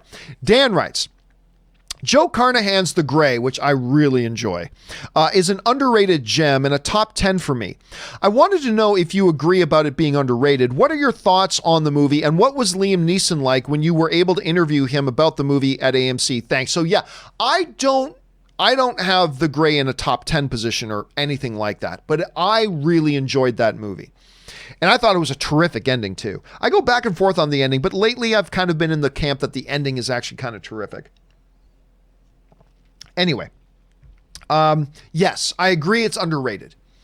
That's a movie that deserves more attention. It's a really smart, intense kind of film. I like it a lot. I believe that was the first time I was able to meet Liam Neeson. I think that was the first time I ever met Liam Neeson. And he was great. What I wasn't prepared for, walking into the room to meet him for the first time, what I was not prepared for was how big the man is. He's a big man. Actually, you know what? Give me a second here. I want to look this up and see Liam Neeson. What's his height? Okay, so he's almost, it says 6'4". I would guess closer to 6'5", to be honest with you. But the official listing is 6'4". But he's a big man. And listen, I'm a fairly big guy. I'm a bigger than normal guy. And I've got some pretty decent sized mitts. And I remember when I shook his hand, looking down and realizing his hand just completely enveloped my hand. Like, he's a big dude. And he was really nice, very articulate, very well spoken. Yeah, I enjoyed meeting him very much. And it was kind of a thrill for me because, like a lot of people, I am a big fan of him as an actor. I like him very much as an actor, obviously, but Yeah, it was great. It was great meeting him. Perfect, wonderful experience. And yes, even though I don't have it in like my top 10, 20, 30, 40, maybe even 50 favorite films of all time, I really do enjoy The Grey, and I do think it's a little bit underrated. Anyway, Dan, keep your eyes open. We'll answer this again in its own standalone video in a couple of weeks. Keep your eyes open for it, because we're a little bit behind on them right now, because I'm also trying to make a movie. Anyway, but we will get around to it, so thanks for sending that in, Dan. All right, Edvis writes, surprised but shocked the Spielberg will not be directing Indy 5. Mangold is a good director, so it seems like it's in good hands. I won't believe Indy 5 is coming till I see a trailer, but do you think this might affect Ford's involvement if it causes more delays? Listen, Edvis, I have been in a position for a while now of this Indiana Jones 5 project that I will believe it when I see it. And until I see it, I just don't have a lot of faith that's going to happen. I've got to believe that if Spielberg has stepped out of it, that he probably had a conversation with Harrison Ford about it, and probably had a conversation with Ford about it a while ago. So I don't think this will cause any more delays, because it seems like they were ready to move on to Mangold pretty quick. I don't think it's going to interfere with Harrison Ford's involvement, because again, I believe Ford probably knew about this weeks ago. So I don't think it's going to hurt its chances. I just don't know how big the chances are anyway. Again, I'll believe it when I see it. I'm not saying it won't happen. I'm not saying it will. I'm just saying I'll believe it when I see it. All right, Sam writes, have you heard of the service VidAngel? Yes, I have. They are a streaming service that allows families to filter out language, sex, and violence from movies and TV. My family loves it. What are your thoughts on a service filtering out offensive content from movies and TV? I personally have no interest in it, but I also have no problem with it. Now, I'll often hear people cry about VidAngel, but John, the director's creative vision. It doesn't matter. Guess what? When I'm at home and I buy a movie, it doesn't matter if it's on Blu-ray or on streaming or whatever. If there's a scene that comes up, now this never happens to me because I love the filthy. So whatever, bring on the filthy. But if there's a scene that comes up that I don't want to watch, guess what? I have the right to hit skip or hit fast forward and go through that scene. But John, the creative vision of the director, I don't give a shit. It's my movie now. And if I don't want to watch that scene, I don't have to watch that scene. I can skip through it and skip through what I consider to be, although it takes a lot for me to consider something offensive, but if I don't want to see boobies, then I have the right with my movie to fast forward through the boobies. To me, the VidAngel idea of, okay, so you can if you want to see these movies without the offensive content, then we will give you an avenue to do that. And again, people already have the right to do that if they want. So this isn't really anything different, right? Unless you're saying there should be a law, people shouldn't be allowed with movies they own to skip or fast forward through content they don't want to see. And of course, that's a ridiculous notion. So since people already have the right to do that, why not? I personally, I don't have a problem with it. And I get, but the artistic vision, I get it. And I want to watch a movie that way. I want to see the movie as it's made, but that's me. I'm the consumer. Once I buy something, I should be able to watch it any fucking way I want to watch it. I mean, that's just my opinion. Now, I want the filthy stuff. I want to see the boobies. I want to see the violence. I want to see all that kind of stuff. And I want to see it the way the director intended it, but that's me. That doesn't mean you have to feel the same way. So again, I'm just saying, I'm not sitting here advocating for VidAngel, not at all. I would never use their service. Personally, I would never use it. But I also don't see a problem with it. If that's something that a customer and a consumer would find valuable, then that customer could find it valuable. So, I don't care. Here's the thing. I've never understood this. Why do people care so much about what other people do? I've never understood that. Why do people care so much about what other people do in their own homes, in their own privacy, in front of their own TVs? Why do you or I even have an opinion about that? It's their life. It's their movie watching experience. I just don't understand why people care so much about what other people do privately behind closed doors. I've just never understood that. Why are we so obsessed with what other people do? If other people want to watch a movie a certain way, how does that affect you? How does that affect me? Why should I care? So I don't know. So again, I don't endorse VidAngel by any means. I would never use them. But I also philosophically have no problem because essentially they're not doing anything or providing anything that people don't have the freedom to do on their own at home already. So I don't care. I guess that's the bottom line for me. I don't care. Anyway, that's just my thoughts on that. Willow writes, I honestly can't tell you whether the 50 Shades books are worse or the movies because I couldn't get through either. Both caused me severe physical pain. As much as I hate the franchise, however, it did give us your infamous "Bring on the Filthy" slogan. Okay, so that is true, Willow. So I often get people ask me, where did that "Bring on the Filthy" saying come from? Where the saying came from was we were talking about the first 50 Shades of Grey movie that was coming out. This is obviously years ago.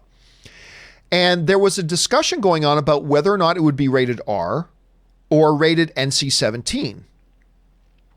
And we started talking about, I mean, it depends how filthy it is, right? And blah, blah. And then I said, just kind of off the cuff, I said, and listen, I don't mind the filthy. I love the filthy. Bring on the filthy. That's what I said. The next day, half of the 100 plus emails that got sent into the show ended with "Bring on the filthy." And it has just been around ever since. That's how it started. So for those of you who are still wondering how it started, you have 50, you're right, Willow, we have 50 Shades of Grey to thank for it. I never thought of it in those terms, but we have 50 Shades of Grey to thank for that saying. So thanks so much for reminding us of that.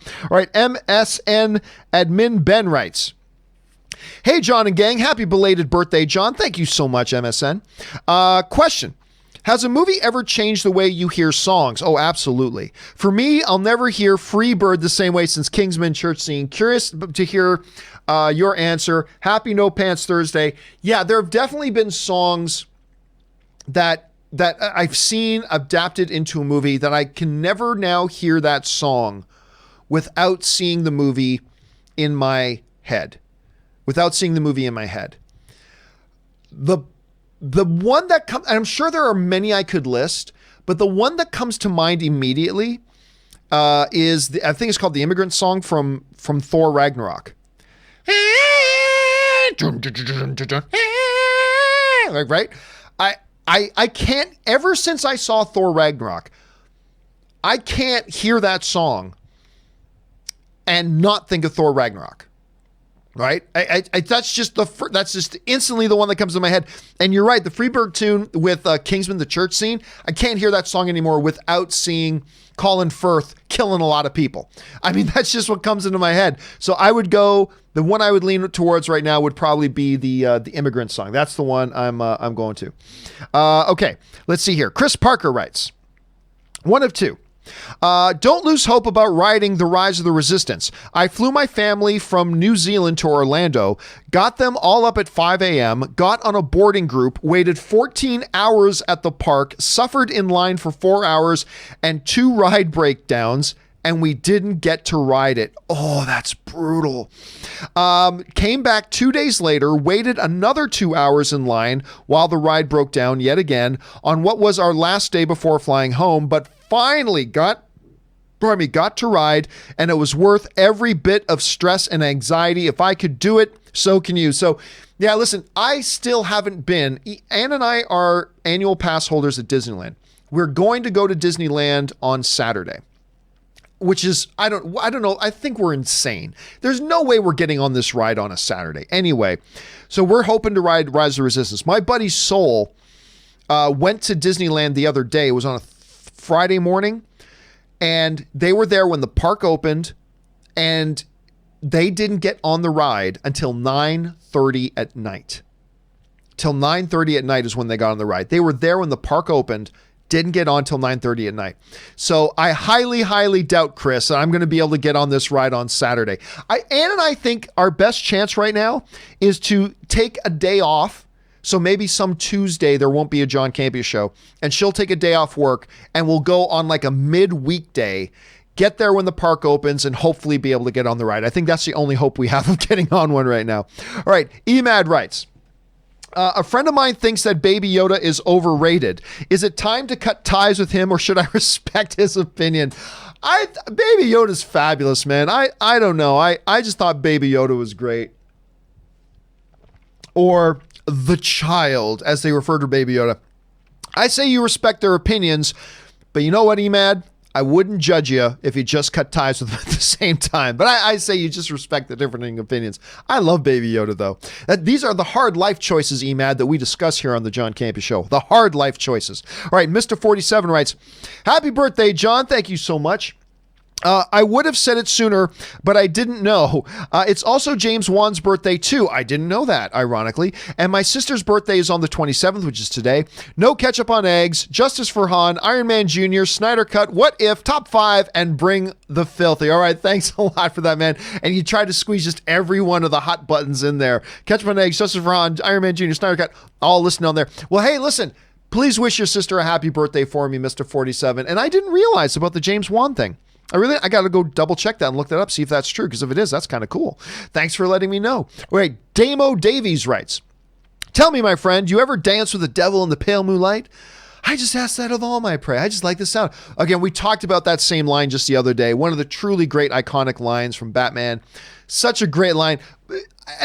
At the time, like if I had read that line on the page, I would have thought this is nonsensical, but it's the way that it played out with Jack saying the line and everything. It just became iconic forever. Damo Davies also writes, the newest adaptation of Call the Wild was the first movie which was released under the new 20th Century Studios banner. It's not really a new banner. It's just a slight title change. That's all. The first of this book was the last movie released under the 20th Century Studios before being bought by Fox. What's that? The first of this book. I'm not quite sure what you're saying, Damo. The first of this book was the last movie released under the 20th Century Studios before being bought by Fox. I'm not quite sure what you mean by that, but yeah, they did release, you can go find it online now. They released the new opening for 20th Century Studios. It still has the same classic look and it's still the same fanfare.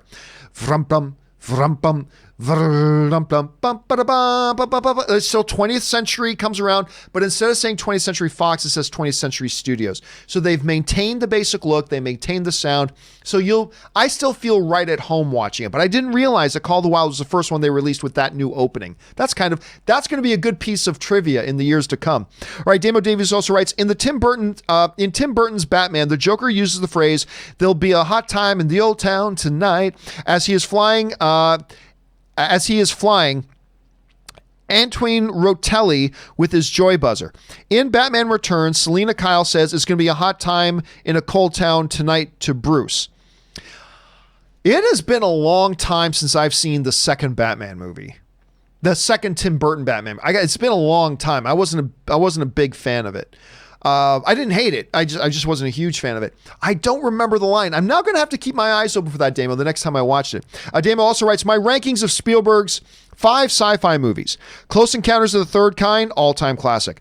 Minority Report, brilliant film. E.T., all-time classic. AI, Artificial Intelligence.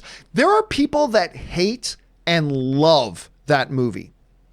Probably my second least favorite Steven Spielberg film.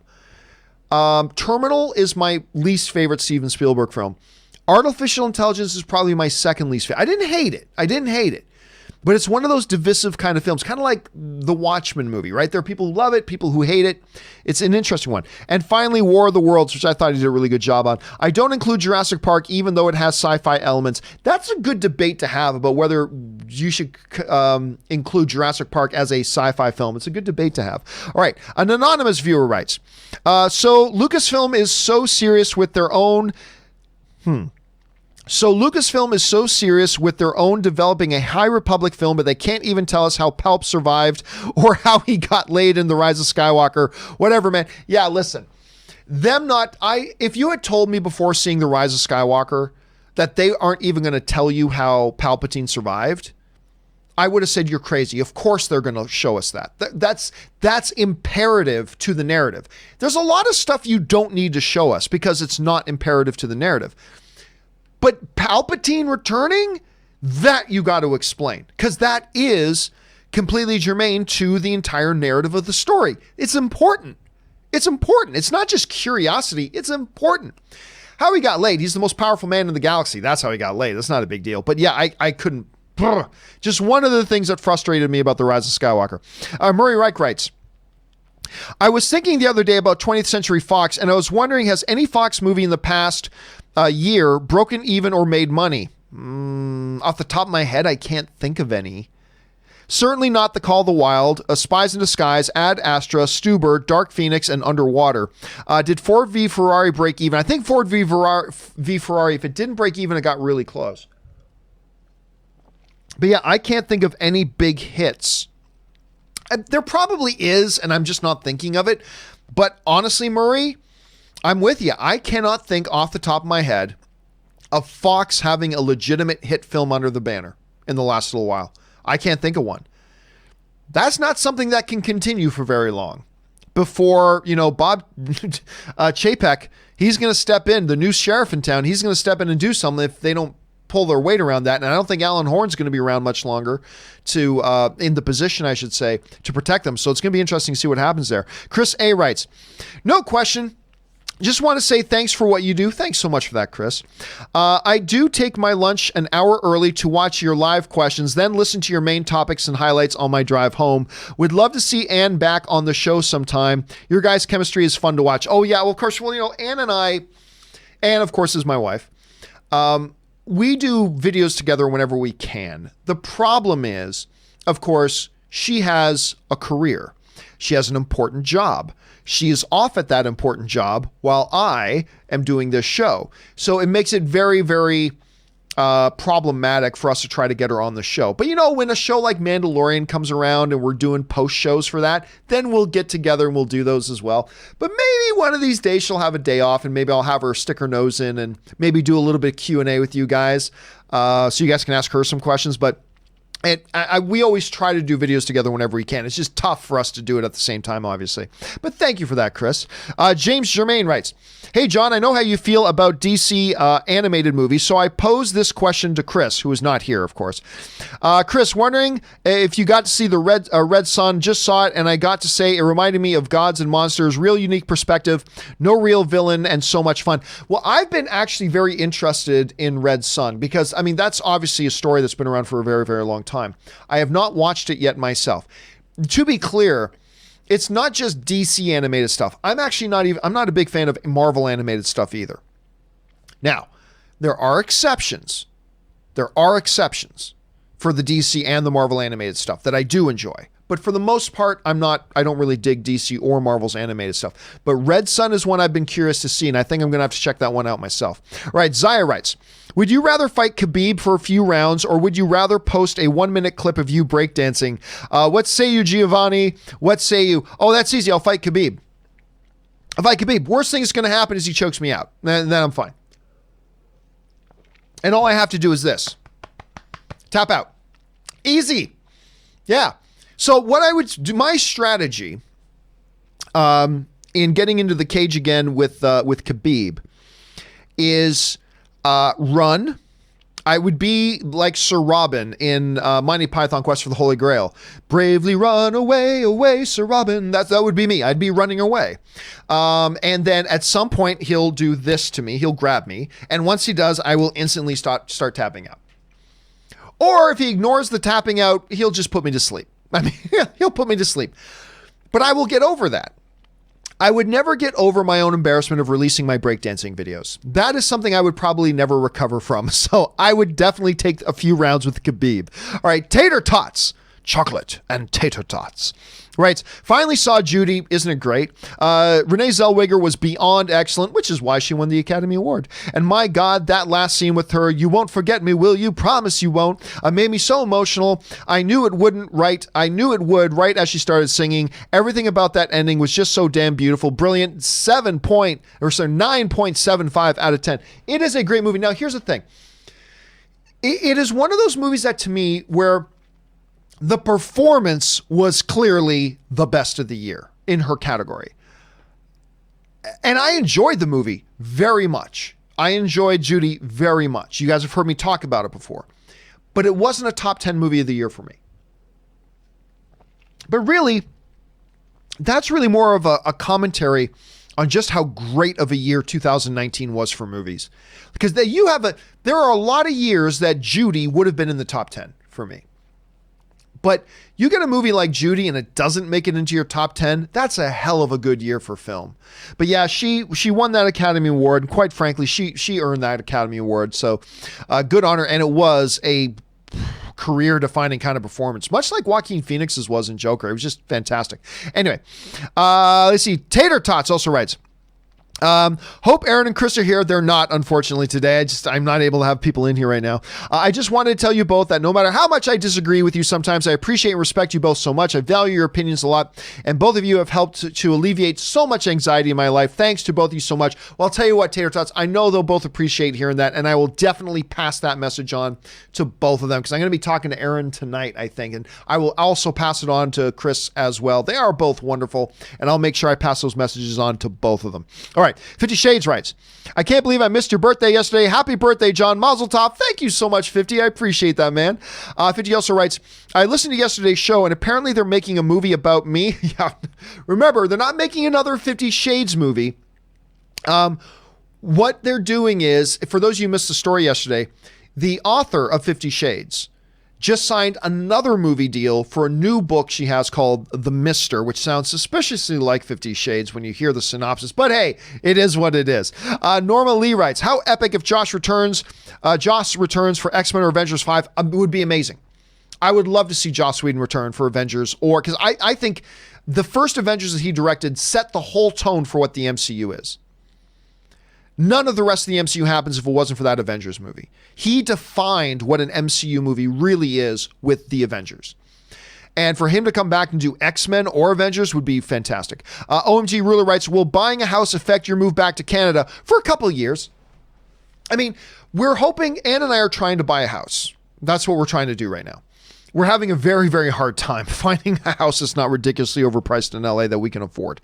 But we are trying to buy a house right now. But that doesn't mean we're going to live in it for 10 years. Like, we'll probably live in it for a few years and as an investment property in Los Angeles, and then probably sell it. Is probably what we'll do. So no, it really won't. Remember, my plan to move back to Canada won't be until after we have a kid. So after we have a kid, probably in the next few years, we'll have a kid, and then the plan is to move back to Canada before that kid starts school. And then it's time to go back up north. And that's what we'll do at that point. So anyway, so no, it shouldn't affect our plans too much. But thanks for asking, ZOMG. All right, 50 Shades of Geek writes, I finally had some time, so I watched the season finale of Arrow. I liked it. It was a good ending to the show. It was worth putting up with Oliver's stupid daughter. I recommend you watch it. Maybe you're like, oh, I did. I watched the finale. It was all right. It was all right. I mean, frankly, I would have rathered the final episode of Arrow to be about, I don't know, Arrow, instead of all the other characters talking about Arrow. I don't know. I mean, again, it wasn't bad. It wasn't bad. I just thought it could have been better. All right, 50 Shades also writes, for the record, I actually like Oliver's son. It's his daughter I can't stand. I'll definitely watch Green Arrow and the Canaries when it comes out.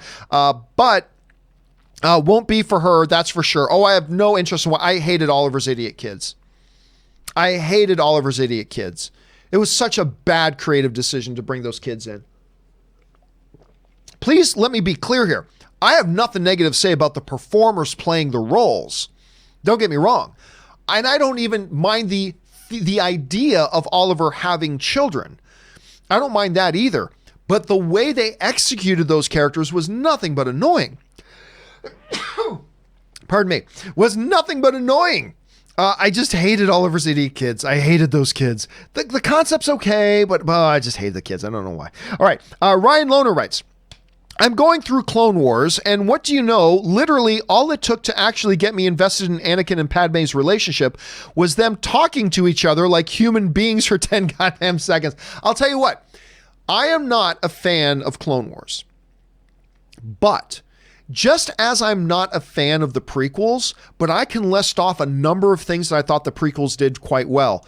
The opening of The Phantom Menace, the Qui-Gon, Obi-Wan, Darth Maul fight, Darth Maul himself, the pod race scene. You know, there are, even though I don't like the prequels at all, there are things about the prequels that I think they did quite well.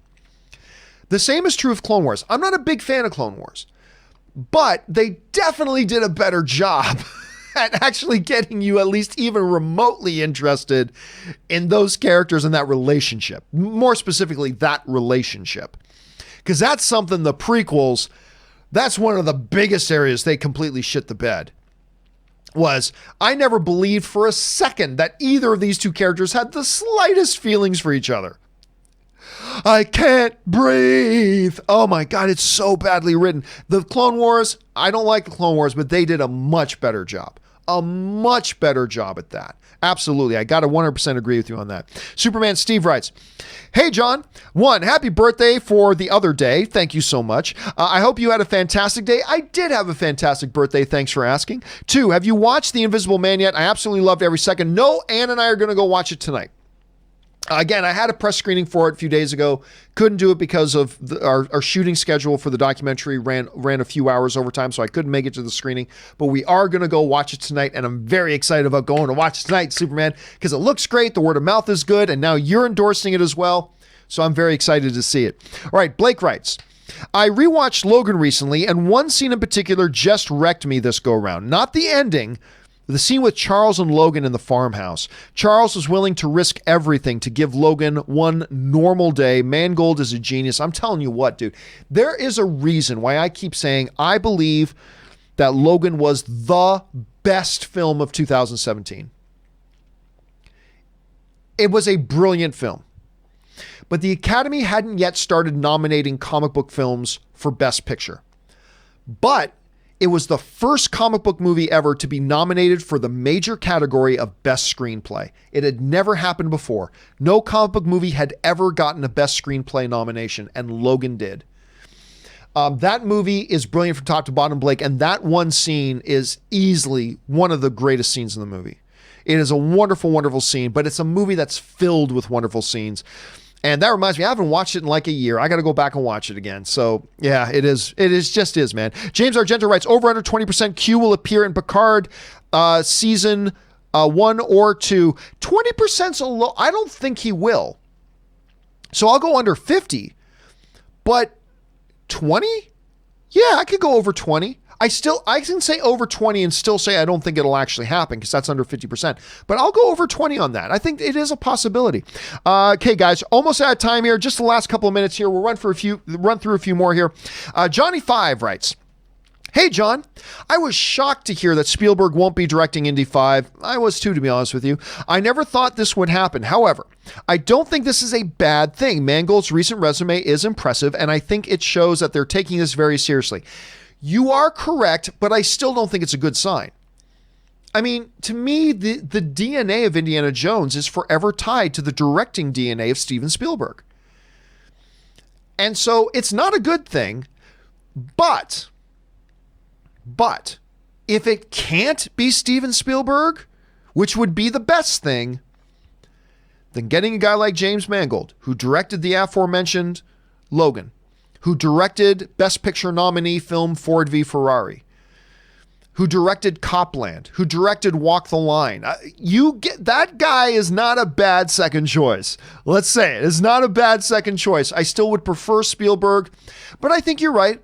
I think if you can't have Spielberg and then you turn to a director like James Mangold, I think you're right. You raise a good point, Johnny5. It is a sign that the studio is itself taking it still very seriously. All right, KW Garrett writes, happy belated birthday, John. Thank you so much, KW.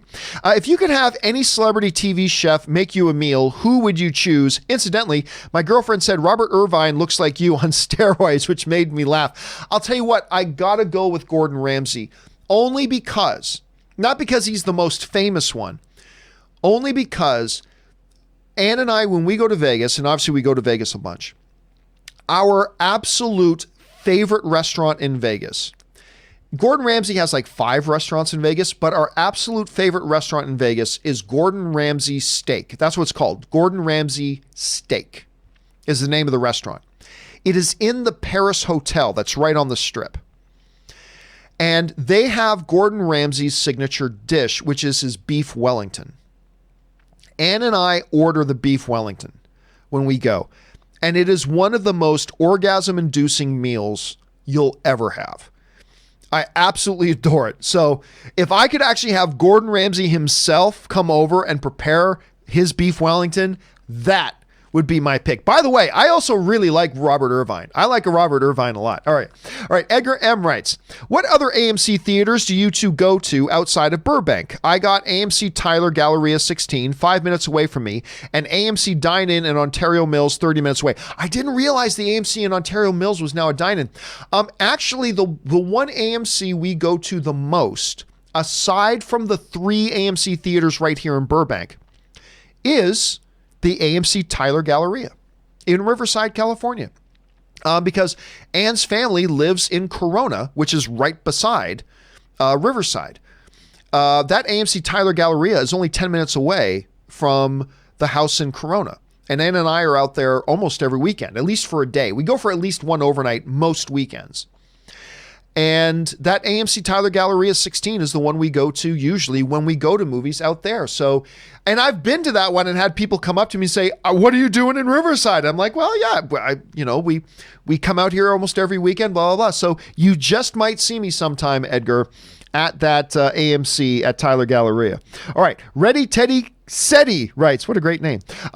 Hey, John, I've been following Ava DuVernay's and Tom King's updates on New Gods movie that they are taking forever to write. This will finally be the first time we see Darkseid on film. Do you think DC will give us a connected universe MCU style, or is that dream dead? Here's the thing. Number one, I don't think this movie's actually going to happen. I've said that from the day one that they announced it. I don't think it'll happen. I'm not saying it won't. I'm saying I don't think it will. No insider information. Nobody in a studio told me that. I'm just, from a fan's perspective, speculating. I still doubt it'll happen. Maybe it will. And if it does, I'll be very intrigued. Ava DuVernay's a great director, so I'll be intrigued by it. But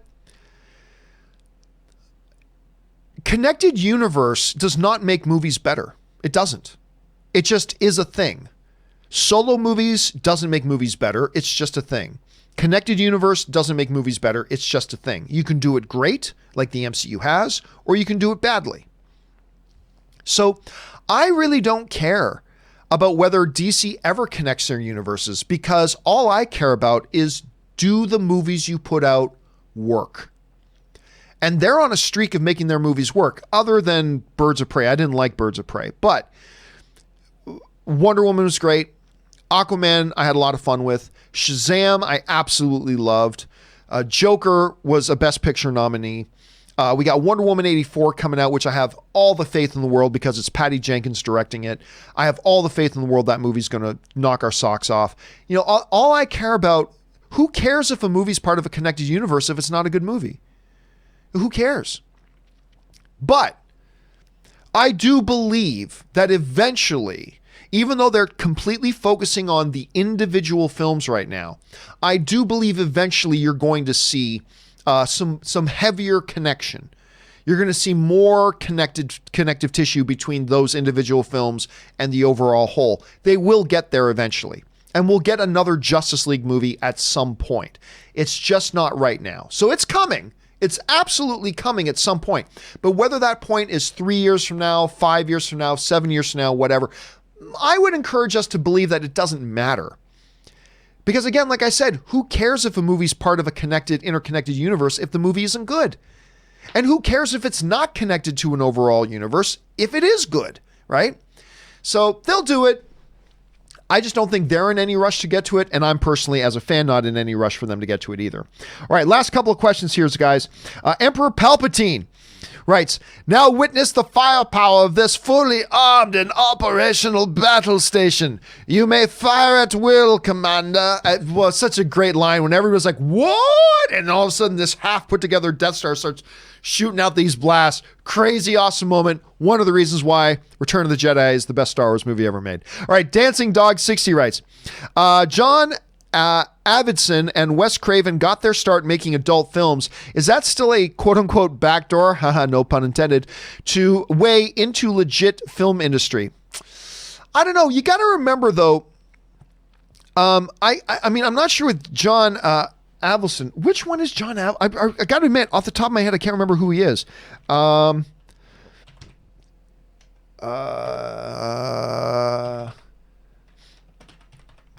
Is he the guy who directed Rocky Horror Picture Show?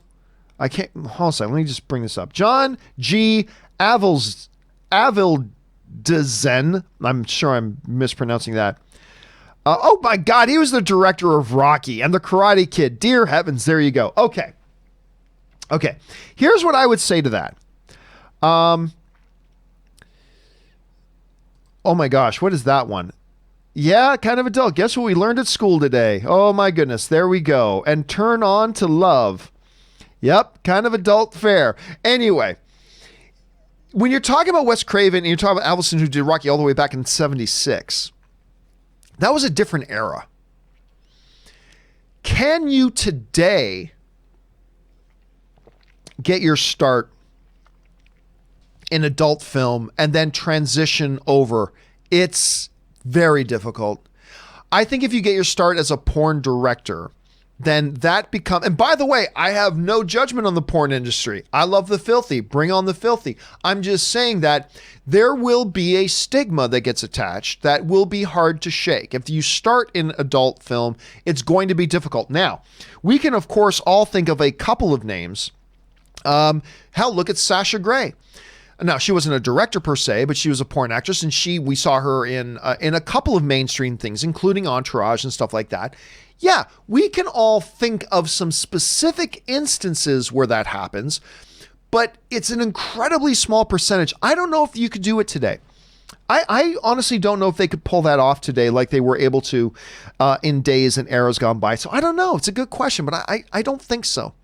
And I don't know whether that's right or wrong, but I don't think so.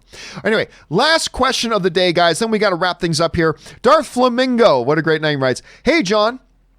Sequel trilogy concluded. I can now class all three with one word / emotion. The Force Awakens, excitement. The Last Jedi, anger. The Rise of Skywalker, deception.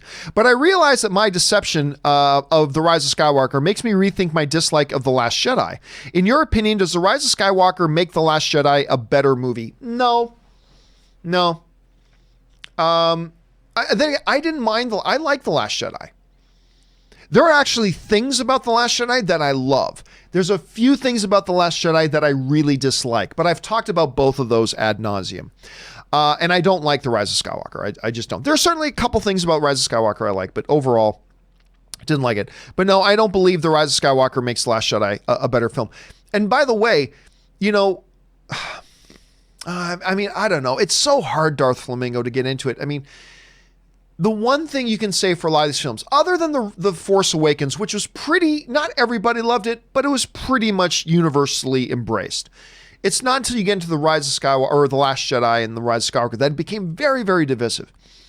And I believe that this era of Star Wars films, despite the fact that I liked almost all the films, The Rise of Skywalker notwithstanding, it will be looked back on as a very divisive era of Star Wars content. Some things everybody loves, like Rogue One, The Force Awakens, Mandalorian. Things a lot of people dislike. Last Jedi. Not everybody loves Solo. Things like that. Rise of Skywalker. It's going to be really tough. But no, I don't believe in the whole idea that one movie makes another movie better. I never have. I think each movie has to stand on its own. So I can't think of many, if any, film franchises where one film makes the other film better. At least not to me personally. Just at least not to me personally, but that's just me.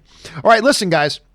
For everybody else, from Taj and Cars, John the Movie Fan, Cameron Barnett, and everybody else all the way up, do not worry. You sent in those questions. They're going to be answered in the show. We're going to start tomorrow's show by answering your questions first, because they're the ones that are left over, and then we'll roll into the live questions tomorrow. But for now, guys, that'll do it for today's installment of the John Campea Show. Thank you so much for being here, guys, on this Thursday. Thank you to all of you for taking time out and being here and making today's show a part of your day. We really, really appreciate that. And a special thank you to all you guys who sent in live questions, not just because you gave us great fun things to talk about, but also because you supported the channel while you were doing it. And all of us here, thank you very much for that. Don't forget, guys, the John Campea Show returns again tomorrow. While you're here, why don't you click on that subscribe button, become a subscriber to the channel, and if you enjoy these types of conversations, whether you agree or disagree with some of my personal opinions, if you enjoy these types of conversations, click on the thumbs up button. That helps out the channel a lot as well. All right, guys. That'll do it for me for today. Thanks a lot for being here. My name is John Campea, and until next time, guys, bye-bye.